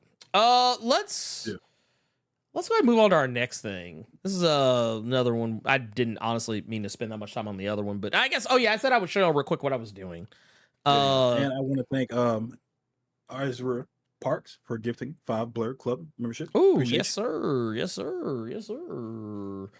We also got Mark Cooper with the first time ever $10 super chat. Says, hey, Blerd Carter, first time donating to the coalition. Love the show. My question is, have you seen the animated series My Dad the Bounty Hunter? Show's absolute fire. Get them likes up. Yes, it is. Yeah. I haven't watched the whole thing, but I think they have a second season out now that I'm behind on. It's good. It's a really good. It's a very good show. Like I've seen it several times, but I thought it was. I don't know why, but I saw My Dad the Bounty Hunter. I thought it was just going to be some kind of fun. It strictly is for like on the youngest. Oh young adult. No. It's for the adults as much as it is for the kids. Yeah, hold on, we're loading right now. Okay, we're got you. Right now. We're in the buffer mode. Here, I'm gonna do this. I'm gonna drop us to like 45 and see if that fixes the problem. There we go. Okay. Right. It seemed to go away the second I changed it. So I changed it to 45. So hopefully it will figure its shit out. I don't know. But yeah, I will go back and show y'all. It was this. This is what I was working on. So it's a layout for a character. I have no idea where I'm going with the character. It's just something. This is literally just the circle and the triangle and the other circles. That's all it is right now. But I'll show y'all what it looks like when I get done. Yeah. Well, which I plan on being done with it or being closer to. I won't say done, but I'll be a lot further along with it before the show's over. I'll put it like that. Okay. So that said, Robert Kirkman is ending the Firepower series. It'll be ending with issue number 30, which is wild to me because it's a really good series. I feel like it's one of those that has been doing really well for itself. For those that don't know what I'm talking about, this is a series that Robert Kirkman put out. I think this started back in 2019, 2020, something like that. Great show, or not great show, great series. I always, when people would talk, when I would talk to people about it, I would always say that it reminded me of what if you did Iron Fist without a white savior? Like, that's what it is, more or less. Like, what if you did Iron Fist, but instead of it just being a white guy who magically is playing when he's a kid, crash lands in some magical, mystical, realm with monks, and they teach him kung fu, and he gets to come back to the normal world and uses kung fu to save everybody. What if it was? He got one Hadouken. He got a Hadouken. Yeah, he got the Hadouken. Actually, he can do a big one too. But yeah, like the whole thing, the reason why it's called Firepower is it's kind of on the nose. But it's a guy by the name of Owen who grew up in a monastery, and the whole point of his training was to learn how to wield the firepower. And it's literally the ability to like throw a fireball like Street Fighter style. But not everyone can do it. And he's like the one person who knows how. And instead of continuing his training, I won't spoil the finer details of why, but just know he ends up just leaving the monastery and going to live a normal life as a furniture salesman.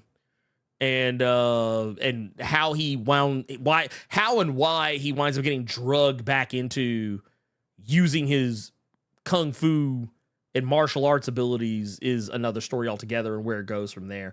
But it's a great comic. I love it. It's actually one of the better Robert Kirkman books I think I've ever read. Like, I know Invincible's like usually the high bar for a lot of people. Some people would probably say Walking Dead, though I would say Walking Dead kind of falls the fuck off a cliff once you get past. Honestly, I know a lot of people say issue 100. I would say it happened well before that. Yes, it did. But I think if those books of his are not hitting those kind of numbers, like monetarily, I think he will just kill it. He's killing Firepower. He did the same thing with Outcast, and it was wild for Outcast because if you don't know what that is, that was a horror series that Robert Kirkman was doing, delving into people possession, exorcisms, and stuff like that. And that show, fun fact, because I don't think you saw it because it was on a network. Your wife beat your ass if she saw you watching it on late at night. It was a horror series that was on Cinemax. Oh no, we're Cinemax positive in this family. Don't make that a thing.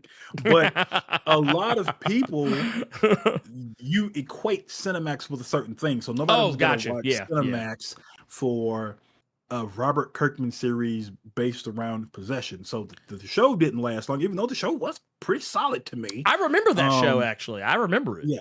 The show was pretty solid. The series went 48 issues. So 18 shot for firepower. So yeah, if you're not hitting them Walking Dead and Invincible numbers, which he yeeting you up out of here. I don't think it is, and I feel like to be fair, the story's gonna end with issue number 30, which by the way, we got some covers for everybody doing Hadoukens. EX Hadoukens too. Oh yeah, this is the one. Yeah, dude, it's gonna be pretty awesome. But this is the cover that I want. I want this one. I want the one with Master Shaw on the front. But no, the book is going to end with issue number 30 in December, and it sounds like, because I've been reading it. I think issue 25 or 26 is what is out right now, and it seems like it's heading towards its logical conclusion already. So, which I kind of felt like it was already going that way before, but he found a way to keep it going. But I like it. It's a great series. I highly recommend anyone who is a fan of martial arts to read it. For those who can't tell, based on this cover, yes, it is penciled by Chris Samney. So that was already an automatic in for me, as well as the with I used to like when they would do this. They would do this thing where they would release multiple issues at once, especially if there was an issue that was low on dialogue. Because I think the second issue of Firepower, there's almost no talking in it. There's almost no talking in it because it's literally just like a straight up fight. Yeah, the fight, and he was trying. That issue was actually kind of dope. That was the second issue. Yeah, where he's fighting people. He's fighting those ninjas while also not trying to make any noise in the house because his family and kids are asleep. Like, so literally they just up there scrapping, and like a stuffed animal is about to fall over. So he trying to spring on people and catch that stuffed animal so it doesn't wake his son up and stuff like that. Because right here, they're in the room with the babies. Yeah. They throw it down. Like I said, it's a fire ass series, no pun intended. I actually did not intend that pun there. But yeah, it's a great series. I love it. I think it's fantastic. I think anyone who is a fan of martial arts should check it out. It's great. I think you can find a lot to like there. It's sad that it's ending, but at the same time, hey, now you don't have as many hardcovers or trade paperbacks to buy. But one point that Adrian Mendoza is saying that he's never even heard of Firepower, which is another thing that you could say, just like with Outcast. I know a lot of people that never even knew that Robert Kirkman did another horror series other than The Walking Dead, because it don't really seem like Image is really just like promoting it out there like that, which is strange because he's one of the top dogs at Image. So I don't know. You need more eyes. You need more ears on things, most definitely. But it's for you gonna have fun for 30 issues. I will say that. Yeah, no, I agree 100%. It's one of those series. I'm not gonna lie. Yeah, you're not gonna get the Walking Dead numbers. Like, you're not gonna be hearing about this movie getting like like, you know what? Actually, I take that back. I could see Robert Kirkman leveraging the popularity of Invincible, the Amazon Prime series, into maybe getting something like this made, because I think this would work really well as an animated series if you wanted to go that route. But like, yeah, it's one of those deals where it's not doing the Walking Dead numbers, it's not doing Invincible numbers, it's not gonna get pushed like that. It sucks, but like, it just kind of is what it is. I will say though, it does better than most other people's stuff at Image, because it's got Robert Kirkman's name on it, so people are gonna buy it just off the strength of that alone. But yeah, that is kind of sad. I hate that it's coming to an end, but I will definitely say, if you were even the least bit curious about the book, I would go check it out, because it's about to end and it's like good enough time to, like, you'll start seeing like collected editions and whatnot. I think do I have somewhere around here, it might be on one of the other shelves somewhere. Oh yeah, right here. Yeah, I got the first trade right here, and it's legit. This is, I think this is actually the first 15, or no, actually no, not that many. trying to see exactly how far does this go.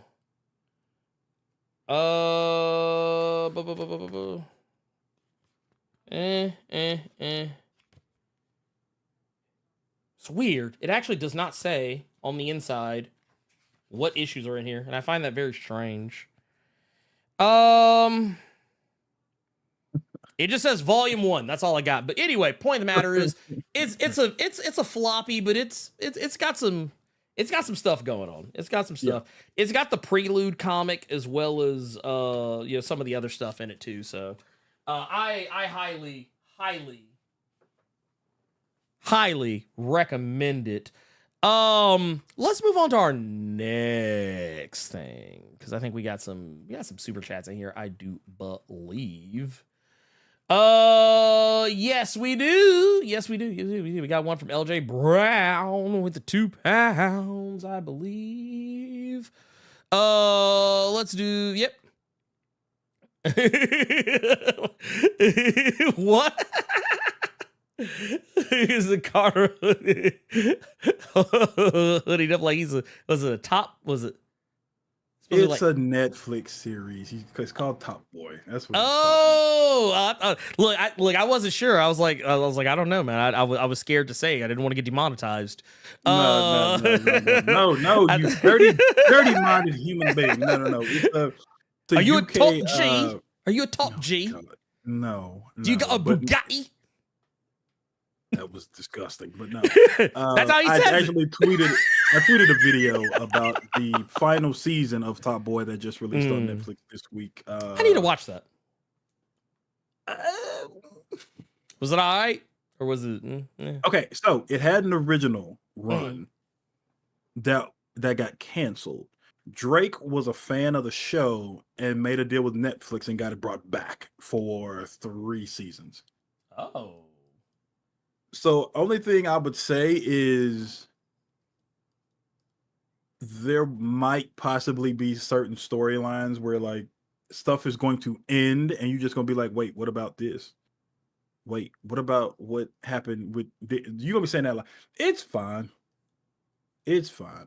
It is the thing you saw that you're not angry that you saw? You're going to have a fan favorite character that's everybody's fan favorite character in that show. But it's Frank Gleason. It's called Top Boy. Okay, I'll have to that is one that I'll have to check out. Yeah. I am interested. You have piqued my interest. That's what I say. You see how you said that's one that you'll have to buy? Oh, that's something you'll have to look at, something you'll have to try and watch. You see how you just said that? Mm-hmm. Take your time. Oh, like that? Just take your time. This is what I would say with it to everybody. If you have never heard of the show or you've seen it on Netflix when you scroll and stuff like that, put it on the to watch list, but just take your time to watch it. Take your time. Like don't go, like what you're saying is don't go out of my way. Oh no, you ain't gotta do all that. Like a lot of people that's where they first saw Letitia Wright was in that show. Okay. Oh, you just reminded me. There's a Western that I just bought off of Vudu with Letitia Wright in it that I need to watch. Okay. A movie that apparently had been made like a while ago, but only just recently got released. I'll have to look it up. But there. Oh, wait, that is not the right layer, so I fucked that up. Can I tell you a secret, Carter? What's that? So I've been doing this digital art thing now for a couple of weeks, 2-3 weeks. Yeah. I have gotten hella spoiled. You want to know why, Carter? Why? So when I was doing this piece, literally, both figuratively and literally, where I was doing this one, you know what I kept wanting to do whenever I messed up? What? Hit Control Z. You're gross. I kept wanting to hit the undo button. Okay. And because what would happen is like I was doing it last night when I messed up a part, I'd be like, oh shit. And I would instinctively reach to my keyboard that was not in front of me because I was sitting in the living room and drawing on an actual piece of paper. I would instinctively try and reach over and hit Control Z or like tap on the undo button with my pen, and I was like, oh shit, I actually have to erase this. Okay. Oh, that's another thing. Gangs of London. You know it's on Max now? I did not know this. Yes, it is. Yes, it is. Yes, it is. Yes. Like I had my sister was like, we just finished Breaking Bad. Now we're gonna watch Gangs of London and something else because we just got Max. I said, wait, what? Max just got a bunch of AMC shows? Word? Oh, it's OD. That is why, for people that kept blowing up my Discord asking me, hey Carter, where you do the Ventures Brother watch party yet? That's why I was watching Gangs of London. That took top priority. I didn't know if you all had ever heard of Gangs of London. Gangs of London's lit. So I wasn't going to watch it in the Discord. I turned that shit on immediately. I did not know. I've been paying for HBO Max for Lord knows how long and don't even use it until I've realized Gangs of London was on there. So yeah, that's what I've been doing. I was going to watch the Killing Eve too, but I heard it was ass at the end, so I don't want to watch it anymore. I have not watched Killing Eve. I'm actually surprised Cynthia doesn't watch Killing Eve because, like, she was a big, like, Grey's Anatomy person. Yeah. Like, she only just recently stopped watching Grey's Anatomy because, like, it's gotten even too ridiculous for her. Yeah. But, like, and she rewatches Grey's Anatomy. Like, she goes, like, I literally watched this woman watch every episode of Grey's Anatomy, get to the end, and then come back later, start that sumbitch over, and start watching it all over again. She's done it 3 times that I'm aware of. White America, what is wrong with y'all? She sound like the people on ER. White America, what is wrong? What is right? wrong? Well, no, it's because for her, she prefers, like, when she's just like chilling and she can't think of anything to watch, she'll just watch something that she doesn't have to think about. I don't know. I don't know. It's an ADHD thing. But yeah. Excusez-moi. That said, let's get into nasty question. Oh Lord. Let's get into the last thing before we get into other stuff. So, okay, this is actually old news. I want to preface everything I'm about to say here with this is in fact old news. But it's something that we never talked about. It is something that, like, it came up, it kind of came and went. It was a thing that happened, and I think there was just so much other stuff that was going on at the time that we just never really, it just never came up. It just never came up. So, Carter, I don't know if you've heard about this. There's a new comic book company that's out right now, that is about to have content hitting our shelves, and some I think might actually already have. But it is a company called Distillery, or at least I think that's how it's supposed to be said. But yeah, Distillery, and it is co-founded by the co-founder of Comixology, and that particular company's former CEO, David Steinberger. And the former head of content for Comixology, Chip Mosher. Why does it look like Twitch? I have no idea. I wish I could tell you. I wish I. But you know what I'm talking about, right? Yeah, no. I know exactly what. Yeah, no. You talk about. You're talking about like the logo. Yeah. No, it does. It looks eerily like Twitch. Which like, that's what I was waiting for you to say. Like, was the former head of Twitch or the former head? That's what I was waiting on. Maybe, I don't know. Look, if I would have found out later, it's like, oh yeah, it's a subsidiary of Twitch. Oh, okay, cool. No, so this was actually something that was shown off back in April of this year. But it's going to be a new comics publishing company that is going to the whole idea here is that it's going to give the readers opportunities to pick up limited, like time limited, stories and things like that, like whether it's in an actual brick and mortar shop or on their online store. So basically what's going to happen is they're going to be putting out like oversized premium format single issues of print comics in local shops, while the digital issues will actually still be available for fans to purchase up to like 1 week after their release on Distillery's website. And the thing that's kind of interesting about this, and I don't know how this is going to work, and it might work just fine, because for me, I remember thinking the same thing when Steam first started doing like refunds. Yeah. I was always like, how's that going to work? Like, what are the rules? But digital purchases through Distillery will apparently have certain discounts, certain exclusive items, other random and sundry things depending on what the issue is. And they can also be resold, like digital items on the Distillery marketplace could be resold on a price of that person's choosing, and a percentage of the resale will directly benefit the creators involved. I don't know how that's gonna work. That sounds kind of crazy and weird to me. I don't know. That part I'm kind of like, the fuck? But basically here's the thing I find interesting here is, okay, that's cool. Who's going to be writing comics for this? Who's going to be drawing comics for this? Apparently they have already locked down writers like Scott Snyder, James Tynion IV,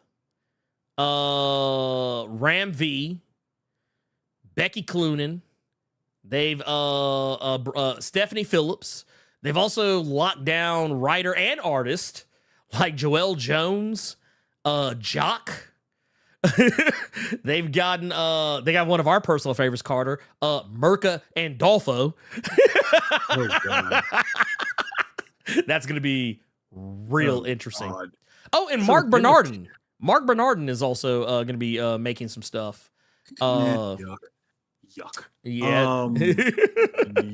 So it's NFTs basically, right? That's honestly, that's kind of the vibe that I got from this. Yeah. I don't know how I feel about it. I mean, well, here's the thing. They don't ever say the word NFT. Literally but that's every goddamn thing you just described. But it sounds, well, no, that's what I'm saying. Like, it doesn't sound like an NFT, but it sounds like an NFT. Like no one says, it's kind of like, it's an NFT dog whistle. Come with me and be my wingman, because there's a really pretty girl that I really want to take out to dinner. She has a friend. Ernie, before you give me that look, she's not ugly. She's good people. She's really good people. Oh, like, God. Her eyes they're not always that crooked. She good people though, right? She's not bow-legged or anything like that. She does not have a certain body odor. She good people though. That's what you just did. Yeah, that is kind of what I just did. I'm not gonna lie to you. I mean, yeah. I don't know how to feel about this, because by and large, I fucking hate NFTs. By and large, I think NFTs and Bitcoin and crypto, all that shit, that's just weird to me. And I don't know if it's just like me being like old man shaking his cane at the clouds, whatever. But yeah, when you start telling me that, like, hey, I'm going to sell you a thing, and it's limited time, and only so many of them will be made, and yours is going to be unique from everybody else's because of some arbitrary thing that you did, I start thinking, NFT comics, cool. Yeah. That is a thing. I don't thing. have a problem with it, but like, my whole thing is like, dude, just rip the Band-Aid off, say what it is, instead of the whole rigmarole you just did. Yeah, like it's... And wanting to say it, but not wanting to say it. Yeah. Like, come on now. It's... Well, no, and the thing is, just for clarification, it's one of those things that, like, the only reason I'm more inclined to give this a shot is because they actually have physical media. Yeah. They'll actually have physical media. That part, I'm like, okay, that I can jive with, even though by and large, I'm a digital person. Yeah. And oddly enough, from a company that they used to work for and operate, so from Comixology, Like if I go pick up Immortal Thor #2, I'm not going to the shop. I'm gonna click that little button on my web browser that takes me to Amazon. Yeah. And I'm gonna click one click buy. And then when it asks me if I want to read it, I will say yes. And that's just how I am. I've just become that guy.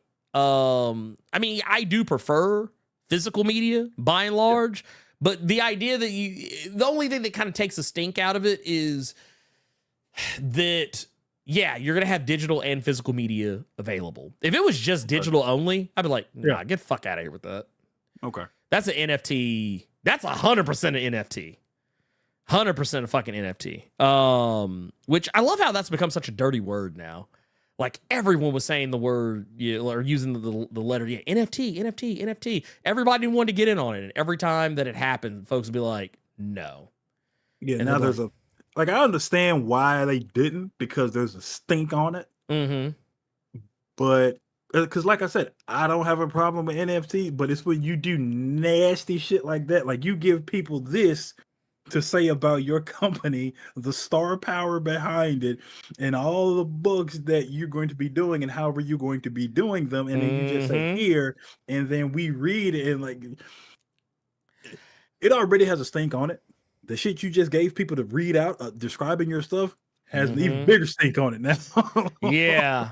And I don't know how I feel. Some of these, like, I wish I could show you some of the covers for some of these things. Some of them kind of raunchy. So, Nah, boy. Definitely there's one where it's literally, I can't show it and I'm not going to show it, but I'll just say, look up the, here, actually, I'm going to send it to you, Carter, so you can see it. Oh, boy. I'm going to send it to you, Carter, so you can see it. Just so you can share. I'm going to say something if it's what I think it is.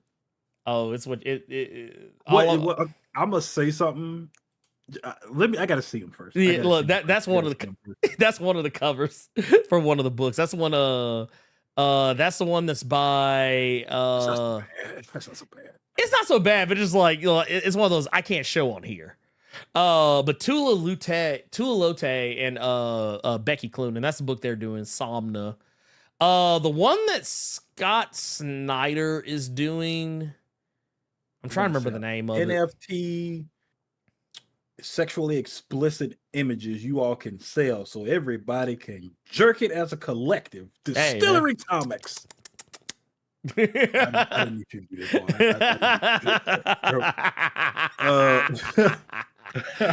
Yes. What was the one? I think the one that there was one that I forget the name of the one that Scott Snyder is supposed to be doing. I can't find it. But there's some interesting looking books that are gonna come out of this. Oh, the one that Jock is doing looks interesting. The one that Jock is doing looks pretty interesting. And that one I think I can show.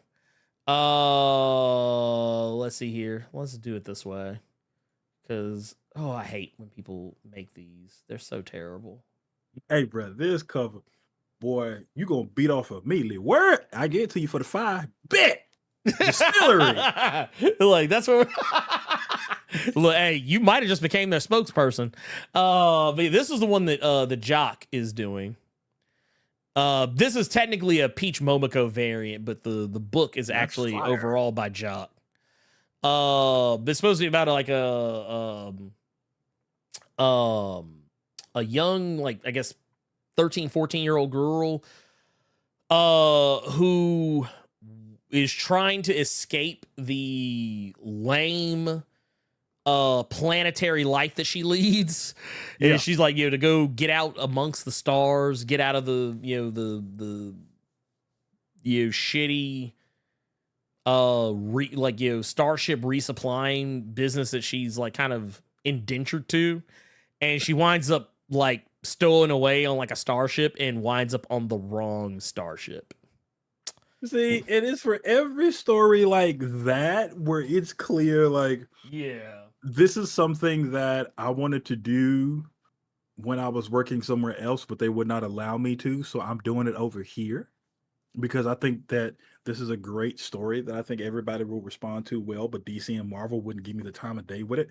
for every story like that, you finna have Mirka Andolfo having an orgy with pigs, gorillas, and geese. And he's not joking. I'm gonna sell it to you for $20 PayPal and some CeraVe lotion to go with it. This motherfucker says some CeraVe. So that said, oh, that didn't go quite the way I was hoping it would go. Oh, okay, well, oh well. The thing for me is I'm gonna need to see what they do. I'm more curious about what like Scott Snyder and Joel Jones are gonna be doing.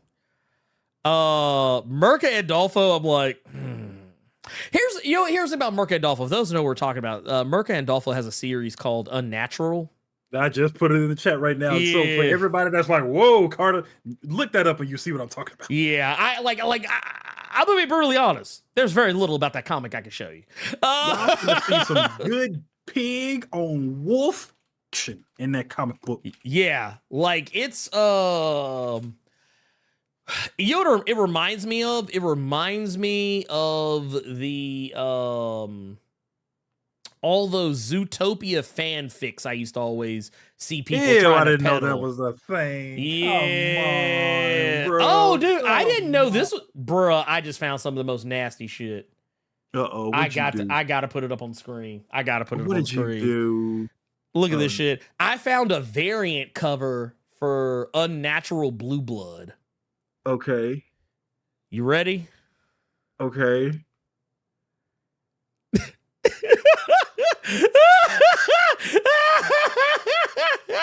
Look, Spawn like, man, little pigs hit different.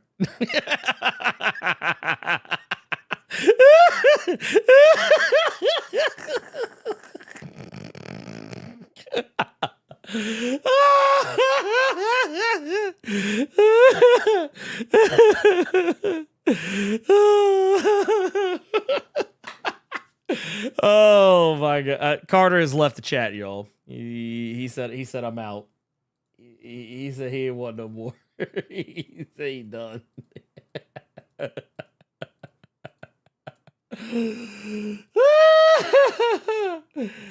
Oh god damn, that was hilarious. I got a big kick out of that.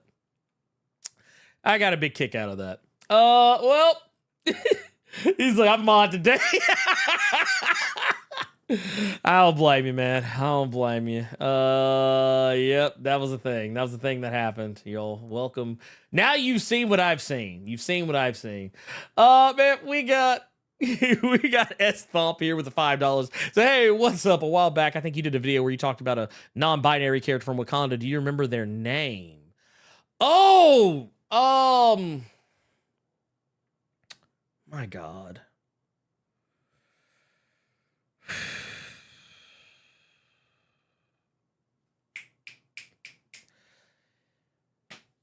I think it was in the John Ridley run, if I remember right.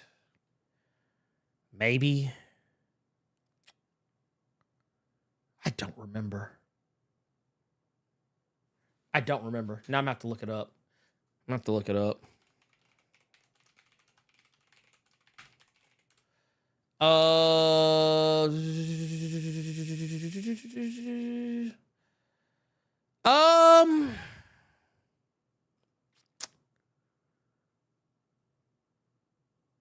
I don't know.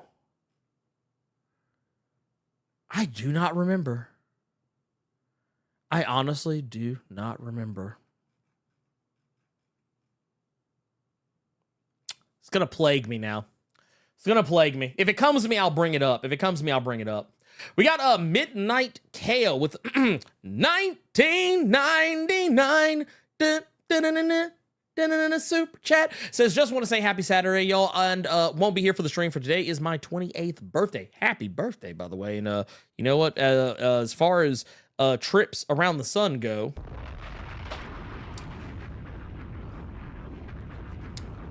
gonna drop the bomb for you on that one. Says, I write a lot. Says I write a lot of people and trying to write more about comic book characters. You guys have some suggestions who to write about?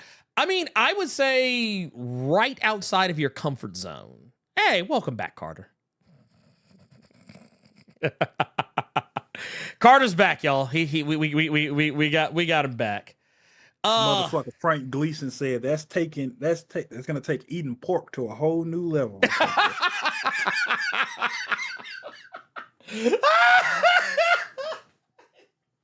Hey, look, hey man.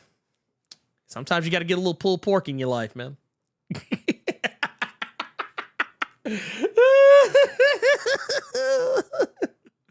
Oh man, look, hey, I wonder if Spawn likes his wet or dry rub.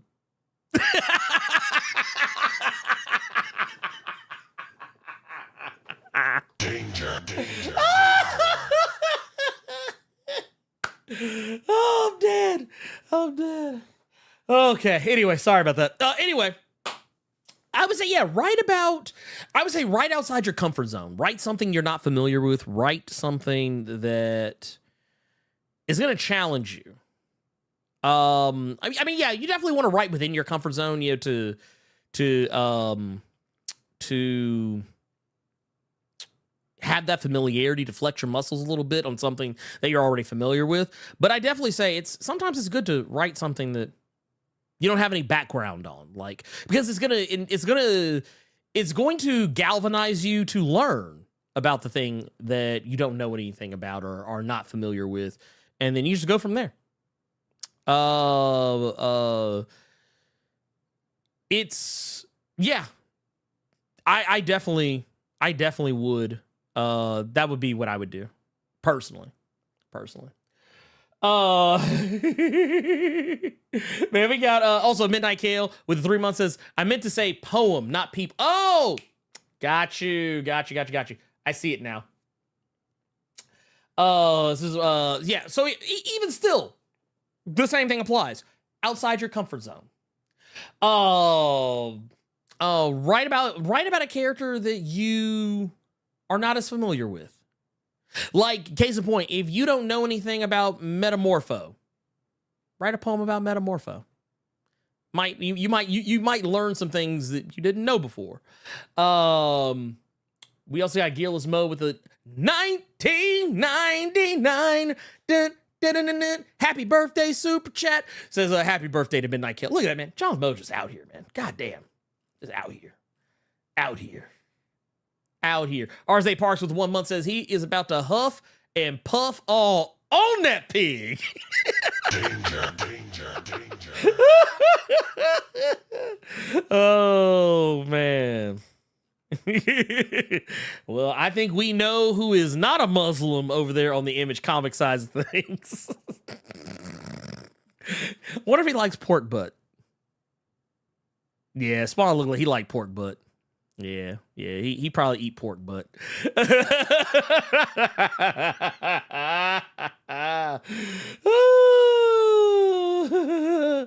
was what I was gonna say when Unnatural came up.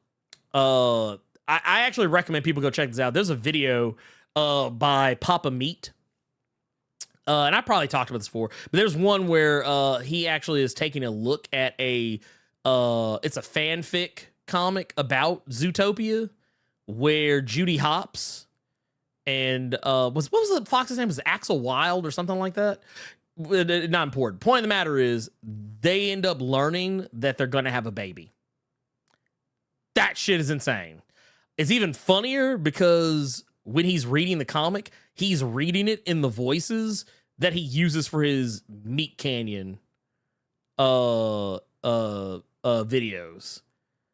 So it just makes it even funnier. But anyway, neither here nor there. That said, Carter,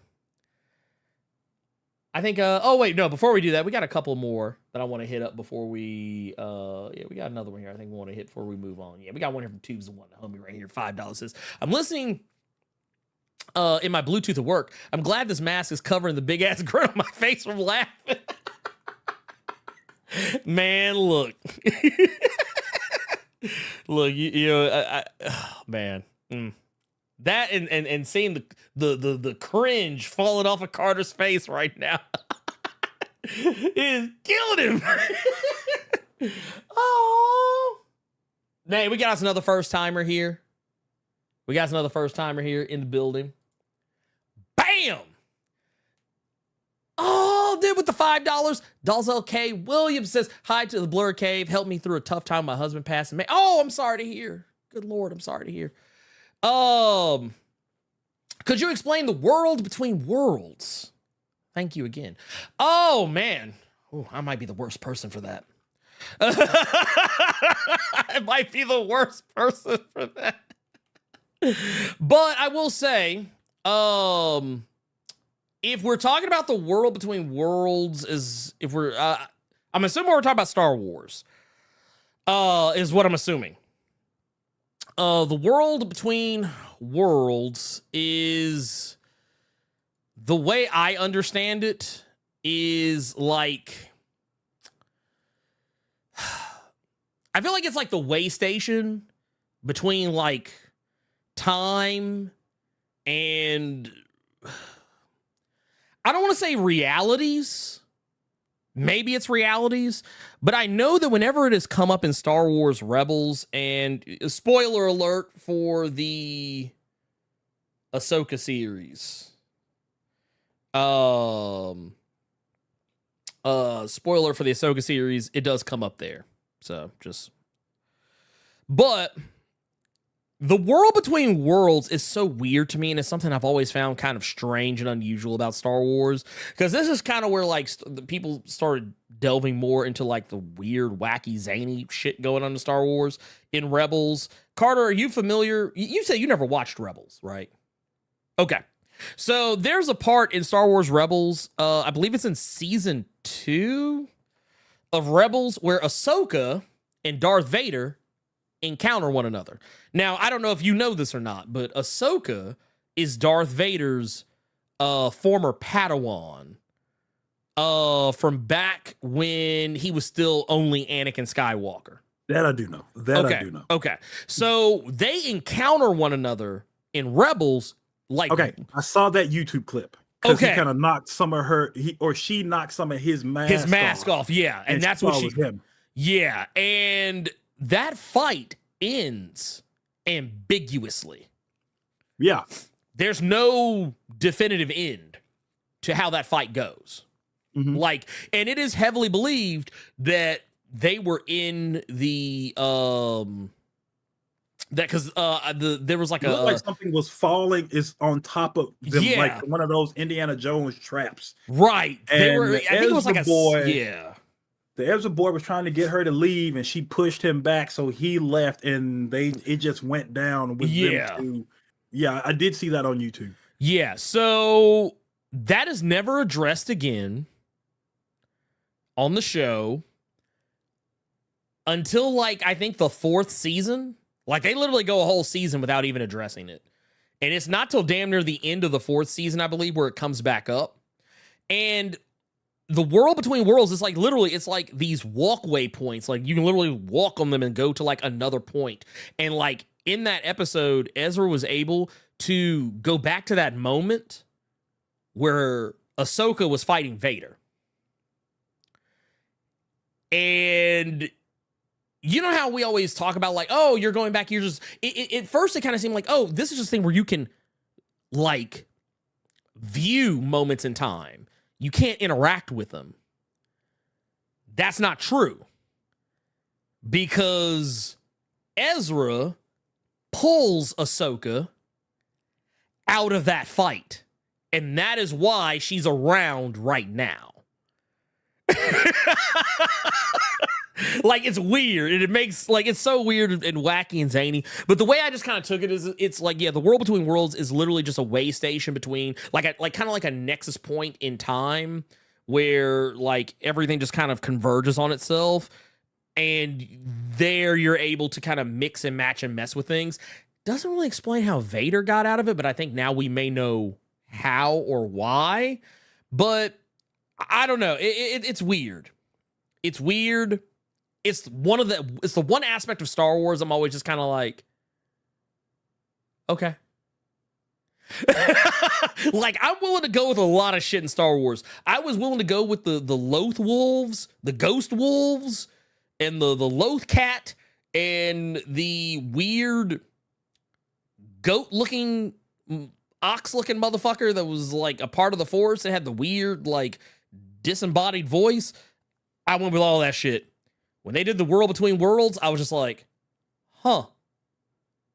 I don't think it's bad, but it is weird. And it's, oddly enough, it just came up in Ahsoka this past week. So there you go. I would say that I'm spoiling it, but honestly, I feel like it was already spoiled because Twitter, the Star Wars Twitter account, literally put out a poster with the character in question. That it was like, oh, well, y'all just put this shit out here. Oh, okay.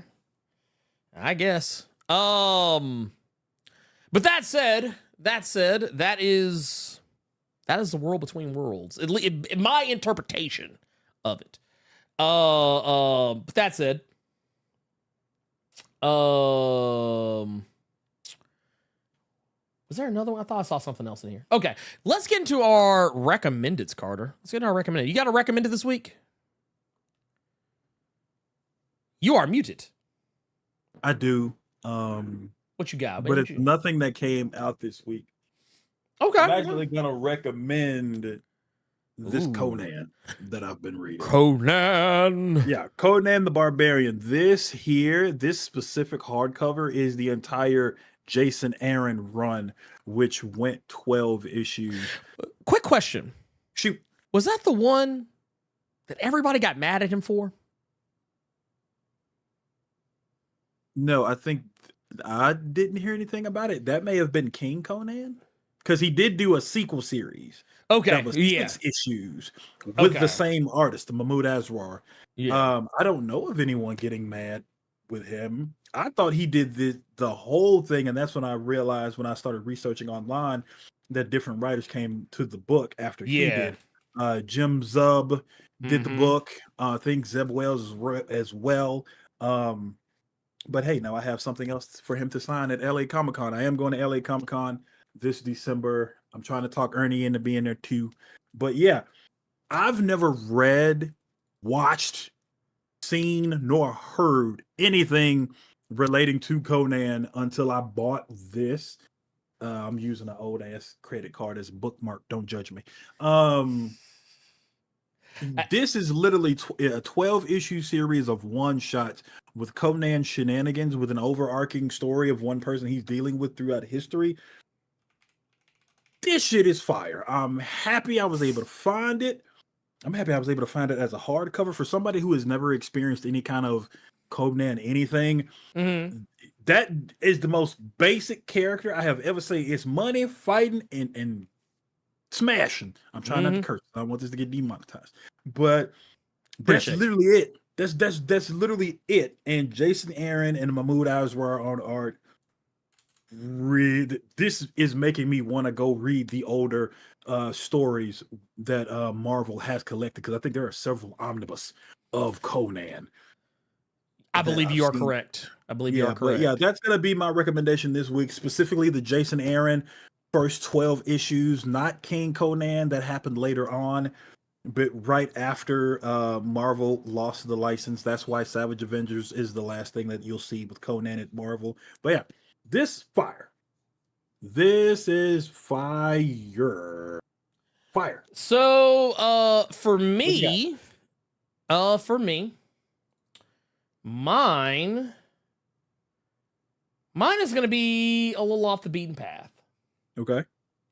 Especially consider all we talked about in the last week or so. I just said fuck it and just read it. I checked out The Magic Order by Mark Millar and Olivier Coipel. This one's gonna be mine. I started reading it the other day, and I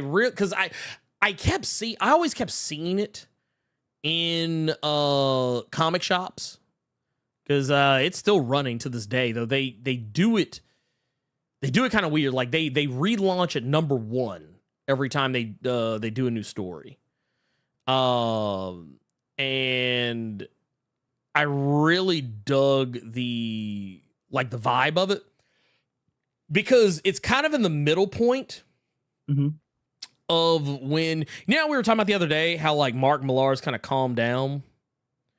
He doesn't write as ridiculous except for his most recent issue of Big Game. Yeah. Oh, you read it? Yeah, I read it. Yeah, except for that most recent issue of Big Game. I feel like real quick. Oh, yeah. I feel like he dipped back into old Mark Millar, which makes sense because he's bringing back Wanted. He's bringing back all the Wanted stuff and stuff from that era. But I didn't like how the Chrononauts and Edison Crane got done. But I know what I'm not gonna say I know, that's presumptuous. But I have a feeling I know what he's going to do, and I have a feeling I know what Edison Crane might have been thinking when they did what they did. So I did like the stuff with the Kingsman and Hit Girl.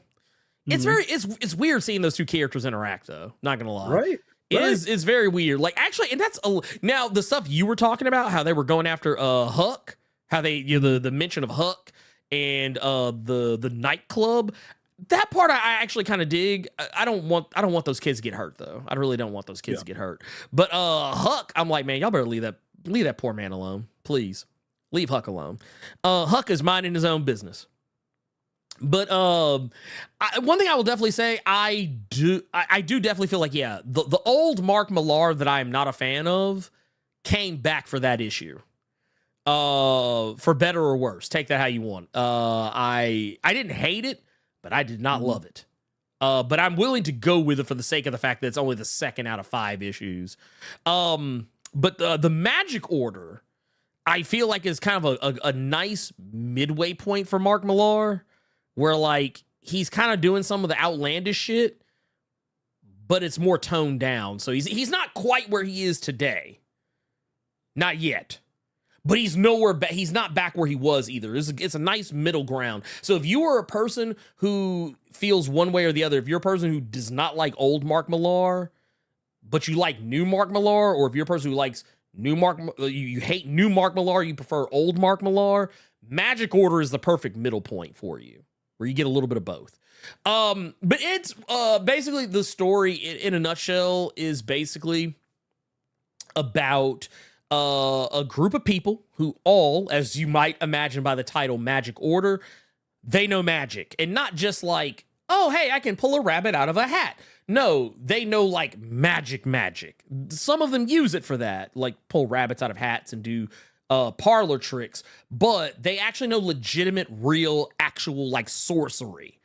And they've made it their business to protect the world from the dark forces that would ultimately try to destroy it. And I won't say who, but there's a character on the cover for this comic. You can probably guess who it is, who has gotten out of the game. They are no longer, like, they know magic, they can still do magic, but they come from a magic family. As a matter of fact, all 4 people on this cover are related. On the left is the father, and the other 3 are his children.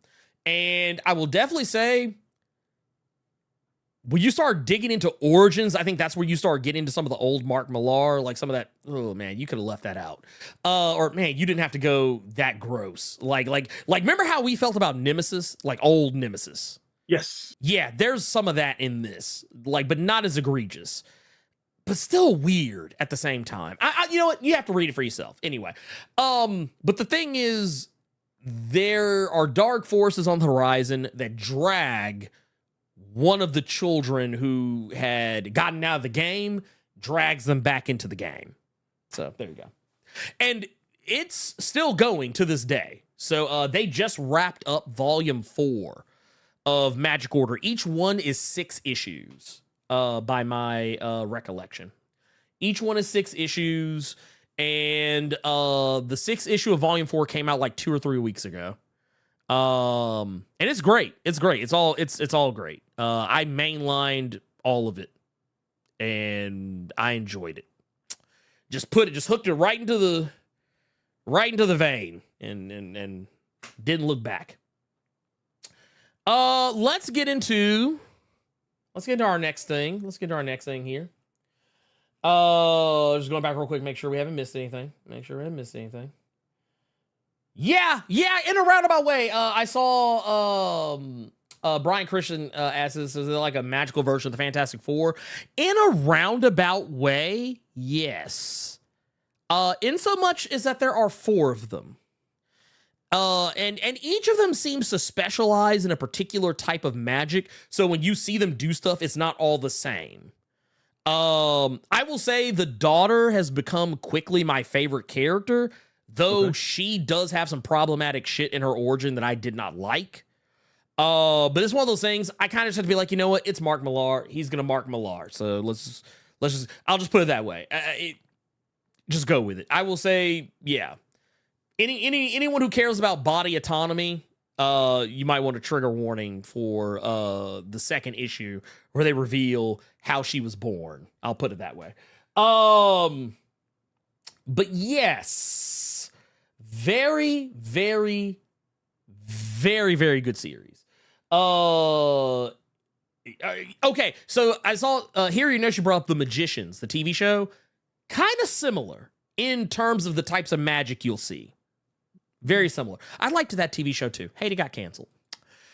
Let's get into our questions from the Discord. Let's see what we got in here. We got anything in here, Carter? I think we got stuff in here. I believe we got stuff in here. We do. We got stuff in here. Ooh, let's go. You got 4 questions. Hey. Yeah, let's go. KGTB says, happy Saturday. Question. Do you all think Al Ewing is the best writer in the Big Two comic game right now, aside from maybe Hickman? Despite his great works and acclaim, he still feels underrated. Maybe it's the lack of creator-owned books. Well, here's the thing.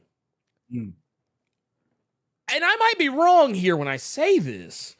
Al Ewing does do some creator-owned work, but he does do a lot of Marvel stuff. Like, he doesn't do a whole heap of a lot outside of Marvel. Like, he's done a lot of Marvel. And a lot of people forget he does have a book over on Boom Studios. We Only Find Them When They're Dead, which is really good. But that book or that comic reads more like one of his novels. So I can see where some people might have a hard time with it. But he also does he does novels as well. That's another thing I forgot to bring up. He did the El Sombra trilogy, iZombie. He did that. The novel. At least, and he did a Judge Dredd novel, year 1. So yeah, I mean the guy's he's got bodies out there in the creator owned, or not creator owned, but like just in the outside of Marvel wing. And he's got at least 1 or 2 bodies in the creator owned wing. But yeah, I mean he's great. I feel like he is actually one of the better writers of our generation, and I feel like he just doesn't get the respect. And I think. If Al Ewing started writing some books for Image and Boom Studios, Dark Horse on a more regular basis, maybe went over to DC, did a little something over DC. Ooh, I would love to see Al Ewing do a DC book. That would keep me on DC. Woo, that would keep me on DC. But yeah, there's that. Carter, what do you think? You think he's the guy? You think he's the dude? That dude? No, because this is going to get me in trouble. Well, it may not get me in trouble because I've realized a lot of people do not like him on Ultimate Invasion right now. My opinion, you ain't got to take it as yours. You ain't got to take it as that is just the end all be all. Ooh, this is going to be good. He's better than Hickman. Ooh. No, you okay. Okay, I'm gonna tell you what. I'm gonna tell you where I'm gonna co-sign on you right there. You know what I think he does better than Hickman? He's better at showing, not telling. And what I mean by that is, you know, one of my least favorite things about Hickman. I feel like Hickman just throws out a bunch of word salads sometimes. Mhm. Sometimes throws out a bunch of words, and you just have to go with it. I Like, was it's gonna be wild. Yeah. I was actually going to add on to what you said, where he shows and not tells. And when Hickman tells, he tells all. Yes. And that's the problem. Al Ewing leaves room for interpretation. He also leaves room to expound upon the story later. He doesn't just, like, Hickman will drop you an info dump right there. Like, honestly, so recently we just had Letterers Appreciation Day a few days ago. And, dude, I know every letterer in the business who has ever worked with Jonathan Hickman hates his guts. They hate his guts for, like, and having spoken recently with someone who has done lettering in comics and knowing other people who do lettering in comics, yeah, he would. If I were a letterer, I would never want to work with Jonathan Hickman ever. Al Ewing, I know, would at least respect my time. But yeah, that's just me. Next question. Happy Saturday. This is from Urban Prince of Strong Style, EXP, says, good brothers question. Yes. Does Wolverine even have a fighting style when he uses his claws? Yes. Yeah. It's called Hollering White Man. Yeah. Crouching Wolverine, hollering white man. That's his that's his fight. Well, here's the thing. He does know a lot of different martial arts techniques, both hand-to-hand and weapons combat training. And he uses it in his fighting style, but I think the thing is that, like, his ability to wield that, I feel Wolverine just works. It's kind of like, you know what it is? It's like Superman.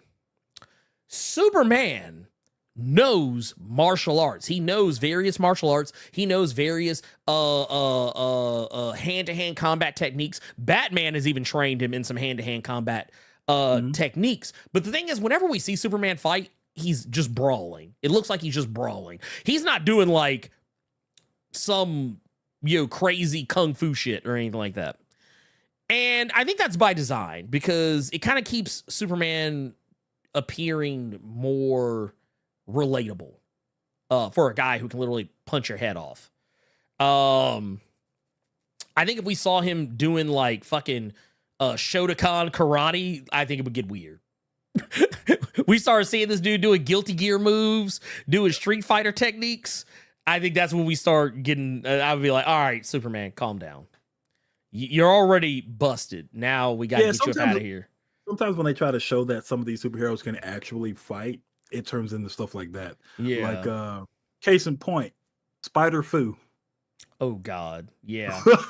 Yeah. Which, here's the thing. On paper, if you told me Spider-Man had developed his own fighting technique, I'd say, yeah, that makes sense, because his power set is unique. Like, I know for a fact that Shang-Chi has helped Spider-Man develop that Spider-Fu that you just mentioned. Mm-hmm. And it makes sense. It would make sense for Spider-Man to have his own unique fighting style because of his powers, his abilities, his skill set. It makes sense. But then when you actually call it what it is, it's like, okay, calm down.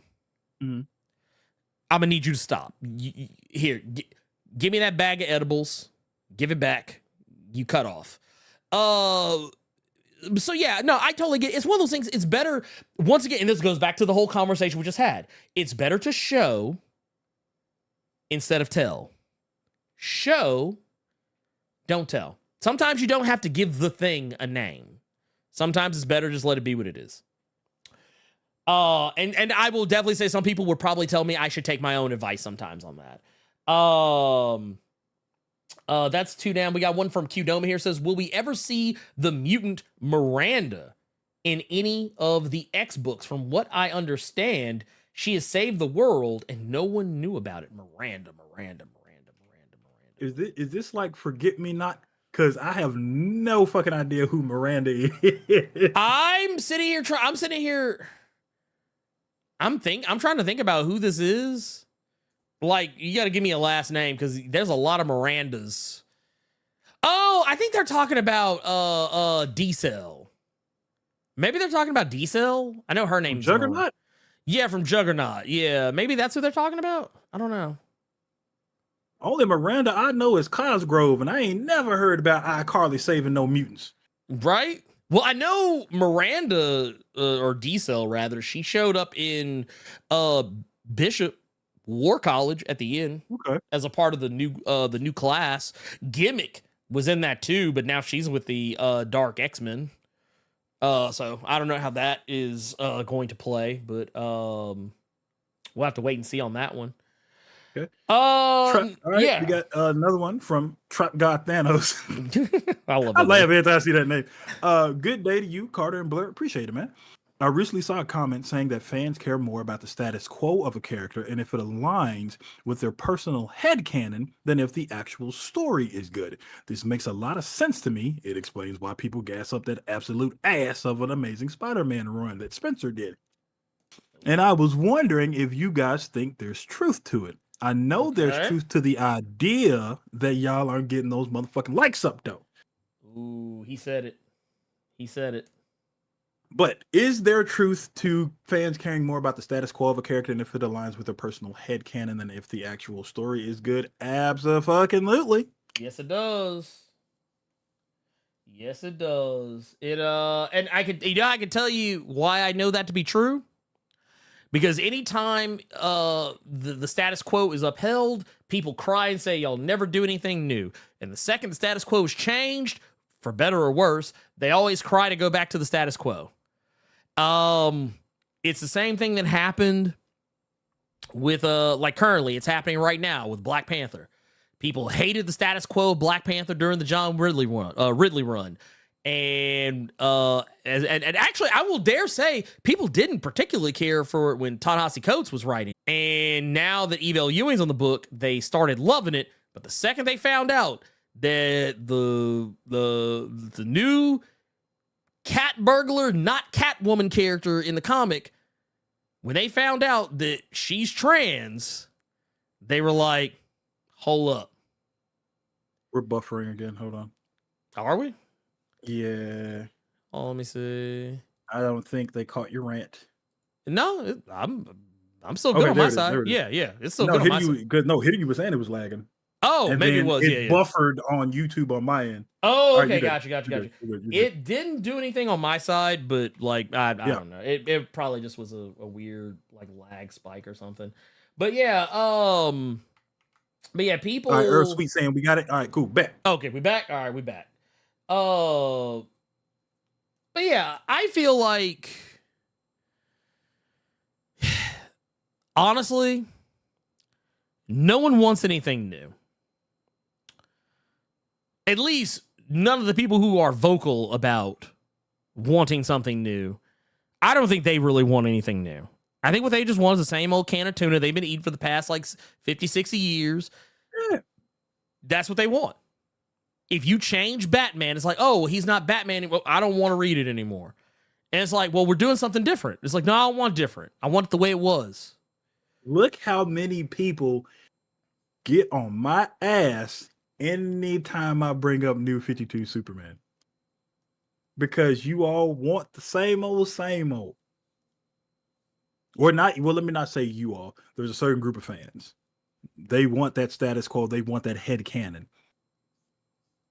So, absolutely. Trap God Thanos? Absolutely. Absolutely. Oh, no, 100%. And I'll there's not even anything to add to that. That just is what it is. Well, that was only 4. We would normally do 5, but that was only 4, so we're just gonna run with that. I won't look a gift horse in the mouth. We got 5 questions from the chat. As soon as I see one. Oh, I saw some. Gotta go up. Yeah, I saw. And remember, as always, put question in all caps if you want us to read it on here. Don't just ask goddamn question. Please do that. We got one from Tubes. One says, question, are we going to see Exodus and Hope want to burn a false god? Also, didn't Didn't Mother Righteous have Krakoa trapped in an orb? Is she playing with him like a snow globe? Probably is what I'm guessing. That's actually not a bad theory there. But so the Krakoa Atlantic Island, that is what she has dropped off in front of them. I feel like everything that's happening around them right now is because of her. Like all the stuff we're seeing with the Wolverines and stuff with Apocalypse and everything that happens at the end, I believe all of that is Mother Righteous. 100% that's Mother Righteous is doing. Because when the Wolverine was attacking her, she was just acting like, oh my God, I can't do anything. It's like, come on now. She's playing super helpless. And I love how everyone's just kind of like all the mutant characters are just falling for it. They're just like, yeah, she's helpless. What is she gonna do? She can't defend herself. That's just crazy. So yeah, there's that. We got one here from Bill. It says 3 Fridays ago I turned 29. Congratulations. By the way, man, a lot of birthdays. Drop the bomb. Got to celebrate a decade of young adultering and comic reading. Does Apocalypse's appearance mean that mutant kind is in a myth? And did Becky plant a Krakoan seed? I'm gonna go on a limb. Mm-hmm. I'm gonna go on a limb. Becky, I believe, is referring to Mother Righteous because I believe because that technically her name's technically Rebecca. Rebecca Essex. I don't know if she did that. I just honestly I feel like she legit just took the island and said, "Here you go. Y'all play with that for a little bit." Because I feel like that's what she's shooting for. She's shooting for everyone thanking her. She's shooting for everyone giving her their thanks because that empowers her. And she's putting them in a fucked up situation and basically manipulating the thanks out of them. Like before, she would just kind of try to like use her words to do it, to trick someone into thanking her. Now she's just wholesale changing the game. Like she's manipulating you know what it is? It's like Wishmaster. She's pulling some Wishmaster shit. Like where now she's like, oh, at first I would just kind of be like, oh, are you sure you want this? What about this? You could totally use this. And now she's like, no, I'm gonna put you in this fucked up situation. And now you have to thank me. You have to thank me because I just helped you is what she's doing now. And it's kind of wild. Let's see, we got another one here. This is from Axel Thone. Says, does Mr. Sinister have a different personality? From his debut. From his debut. I felt like he was more serious and scary type, and now more I put on a show while I stabbed you in the back. Yeah, he's changed a lot over the years. And honestly, I feel like Kieran Gillen is the one who kind of really hammered that home. Mm-hmm. He was kind of silly before, but he was way more serious. Now he's just a whole fucking jokester. And I feel like you almost kind of have to make him that way to take him seriously these days. Because otherwise, you're just like, dude, you're a guy named Sinister. And it's like, a little on brand, man. You're a little on the nose there, man. Okay, I want to ask you something. Go ahead, shoot. Have you ever seen a Robert Williams film called The Blerd Cage? The Birdcage? Yes. Sound like you said the Blerd Cage for a sec. No, absolutely not. I was like, that's a little on the nose. But yeah, have you ever seen I've seen the Birdcage. So Sinister for me is just an evil version of Nathan Lane and Robin Williams from the Blerd Cage. I mean, you're not wrong. That's always what I pictured. That was just that's really just an evil Nathan Lane. Every time I see Sinister doing something. Yeah, I can see that. Yeah. I can see that. Let me see. I just saw another question. Damn it. Where'd it go? There was a Spider-Man one. There was a Spider-Man one I wanted to read, but now I can't find it.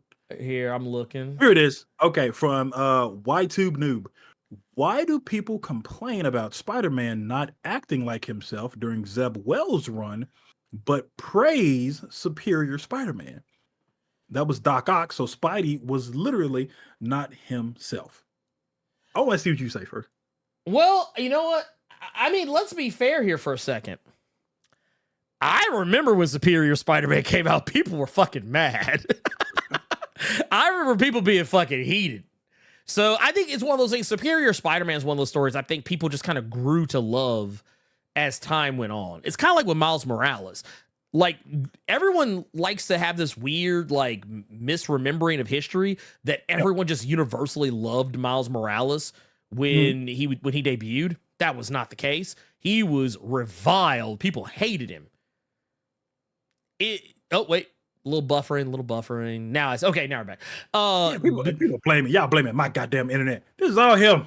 I mean, well, it is my, well, actually, okay, so my upload speed has been real bad lately. Like, I don't know what's going on. I think I need to like do like a hard reset of my router. I'll do it after the show.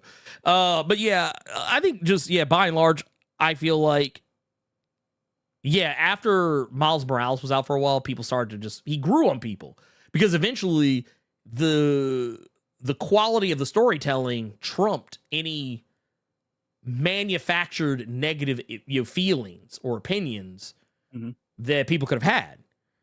And when you get to like you say what you will about Nick Spencer's Spider-Man, which I honestly didn't really have that much of a problem with. I actually am rather fond of Nick Spencer's Spider-Man, if I'm being brutally honest. And there's only really like one particular aspect of Zeb Wells' Spider-Man I have not liked, and that was the whole Rabin story arc. Once they got away from Rabin, I was like, okay, cool. Back to the stuff I like. But I feel like, yeah, people just like what they like. And honestly, you're never gonna please everyone.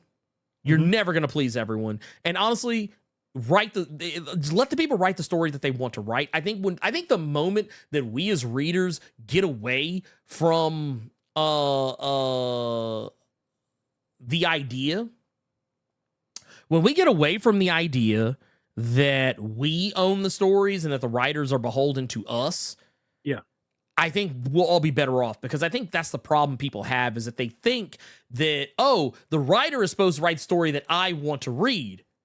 I mean, kind of, but the writer is writing the story they want to tell. And that doesn't necessarily always mean that it's going to be something that you like. So, yeah, that's Spider-Man. Yeah. You know what I mean? Yeah. So I will add on to that just by saying that with Superior Spider-Man, that was Doc Ock. So Spidey was literally not himself, and he was not acting like himself. The issue between that and Zeb Wells' current stuff, he was not acting like himself, and it was also written better. It was written to where some people enjoyed it. Some people sent Dan Slott death threats. True.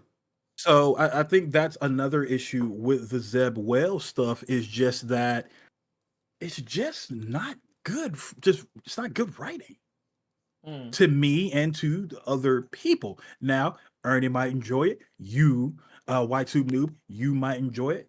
And that's great. But for a lot of people, the writing isn't there like it was for the Dan Slott stuff. And to be completely honest, the writing wasn't always there for the Dan Slott stuff. Also true.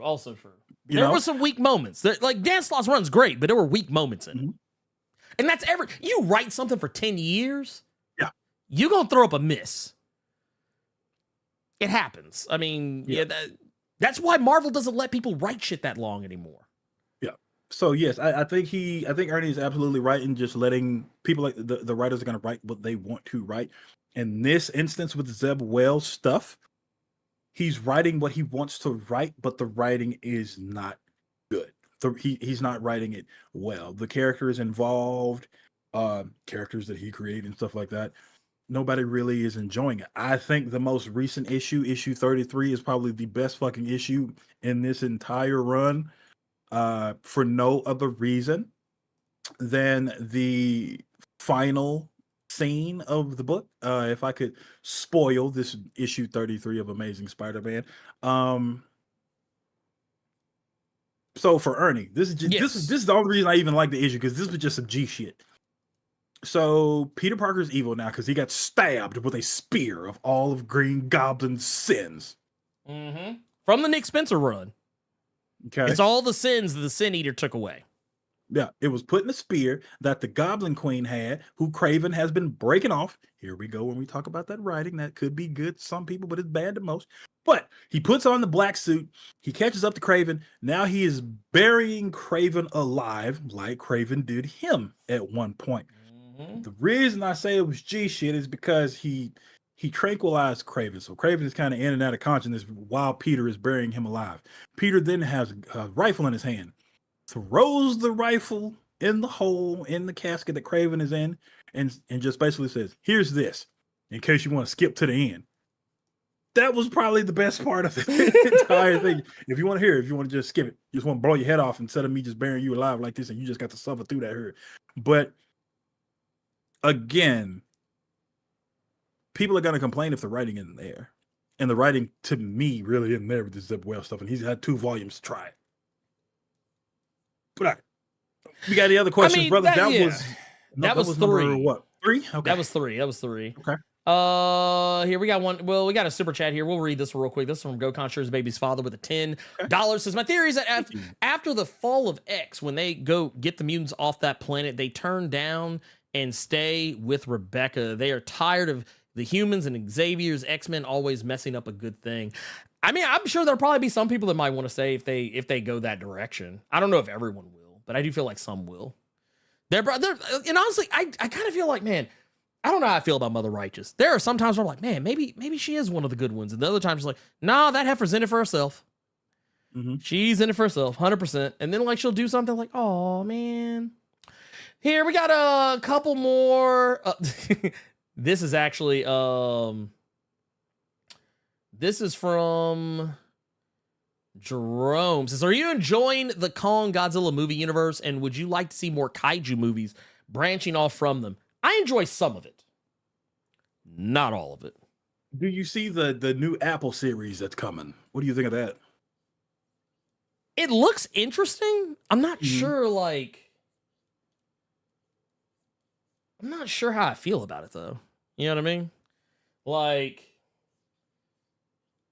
I don't know. There's something about it, like seeing Kurt Russell and John Goodman, and I think Kurt Russell's son Wyatt Russell is even in it too. Mm-hmm. I don't know if he's playing like a younger version of Kurt Russell or if he's like actually legit playing his son. I don't know, but yeah, I don't know how I feel about that. I mean, if they do something good that fleshes out everything, cool. But I won't lie, I am infinitely more interested in Godzilla -1. Yeah, that looks back to brass tacks. And just, yeah, that looks way more interesting. Infinitely more interesting. To me. We got another one here. This is actually more for a joke. Gilsmo says, question, why aren't those likes up? Just fucking with you. We got another one here. Actually, I'll answer these 2 and then we'll get out because these are 2 I can kind of do real quick. Mel, because I actually skipped one to answer this, so I'll answer this.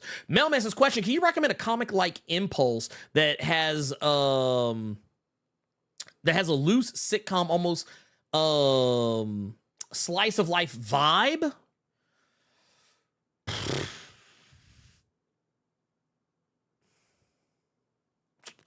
I don't know. That's a good question because I haven't been reading as many slice of life comics lately. None that are well, my mind keeps always wanting to go back to Public Domain, but that was kind of a downer. Public Domain's kind of a downer. None are leaping out at me at the moment. And then we got one here from Malik Cooper. Says, question, what are your thoughts on Steelworks from DC if you've read it? I liked it, though I won't lie. Man, this is going to sound real ugly when I say this. I felt like I had read that story before in an Iron Man comic. Like, when I read it, I was like, man, Michael Dorn really likes Armor Wars. And I'm not knocking Michael Dorn. But it's like the more I kept reading, I was like, huh. Sounds like Armor Wars. The more I kept reading, I was like, yep. Armor Wars. And especially when they introduced a character that was basically Ghost, I was like, yep. Armor Wars.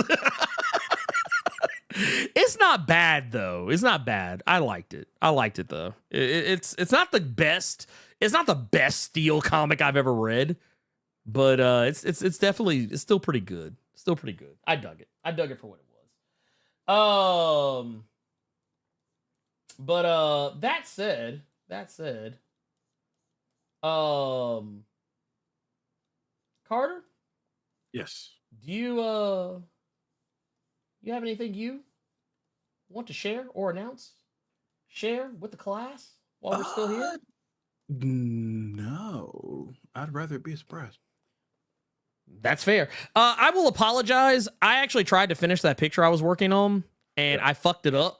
And I fucked up to the point that I was no longer happy with it. I'll tell you what I did do. I did switch it up and just do this instead while we were talking. I'm just kind of messing around with that, but that'll be something I have to mess with later. I don't know where I'm going with it. I'm honestly just kind of drawing. I'm not even really drawing with a purpose per se. I'm just kind of doing shit. So yeah, that's what happens when I try to do the Blerd Cave and draw at the same time. I get distracted. But I tell you what I've thought about doing. And I don't know if I will, so don't hold me to this. But I was actually thinking about streaming on Twitch again, but instead of doing like video games, just do art. Just like chit chat with you guys and draw. I actually thought about doing it here as well. We'll see how that goes. I'm not saying it's happening anytime like soon, but I figure while I'm actually doing all this stuff for this comic, I can do it and talk to y'all while I do it, because that would somehow be easier. I'll pull a Stegman. Maybe I'll bring people on to talk while I draw. I don't know. Maybe that could be a thing. Be like, hey Carter, just talk while I draw. Banky said, more streams of Control. Sure.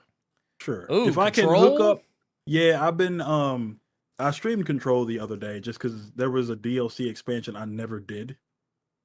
Oh, the last one? That was the one. No, I did the Alan Wake one. I didn't do the one before that. Oh, wow. Oh, the Foundation. I didn't do Got that you. one. Which is funny because that's the one I did first. Well, you know what? I saw Alan Wake and just ran right to it. So that's what I figured you did. yeah. So yeah, I didn't finish the original expansion, so I've been doing that. So yeah, that's kind of where I am right now.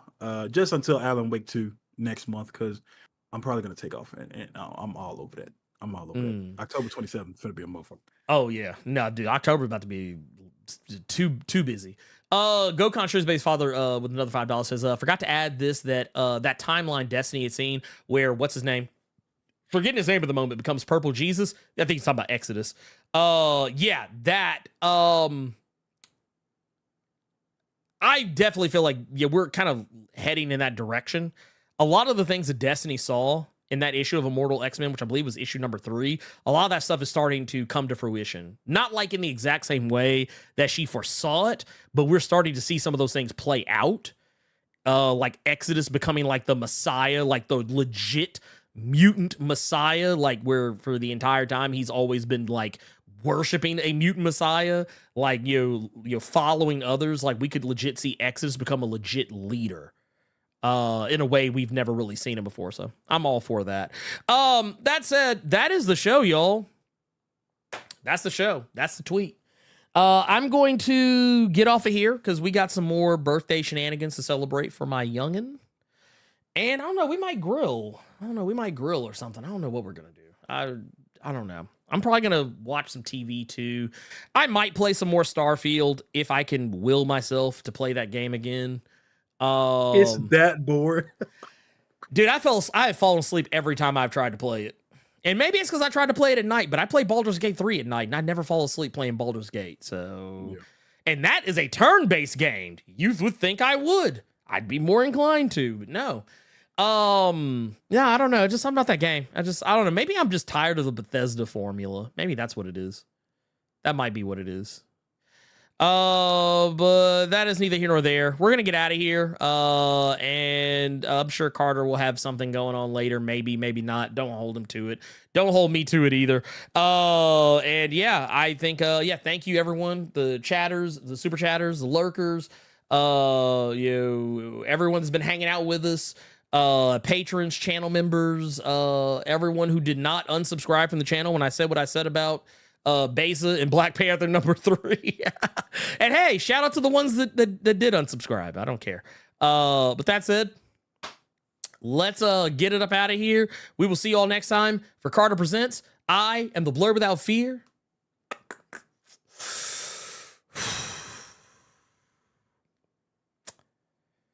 Don't even say nothing. Just drop the mic and walk off stage. You know what?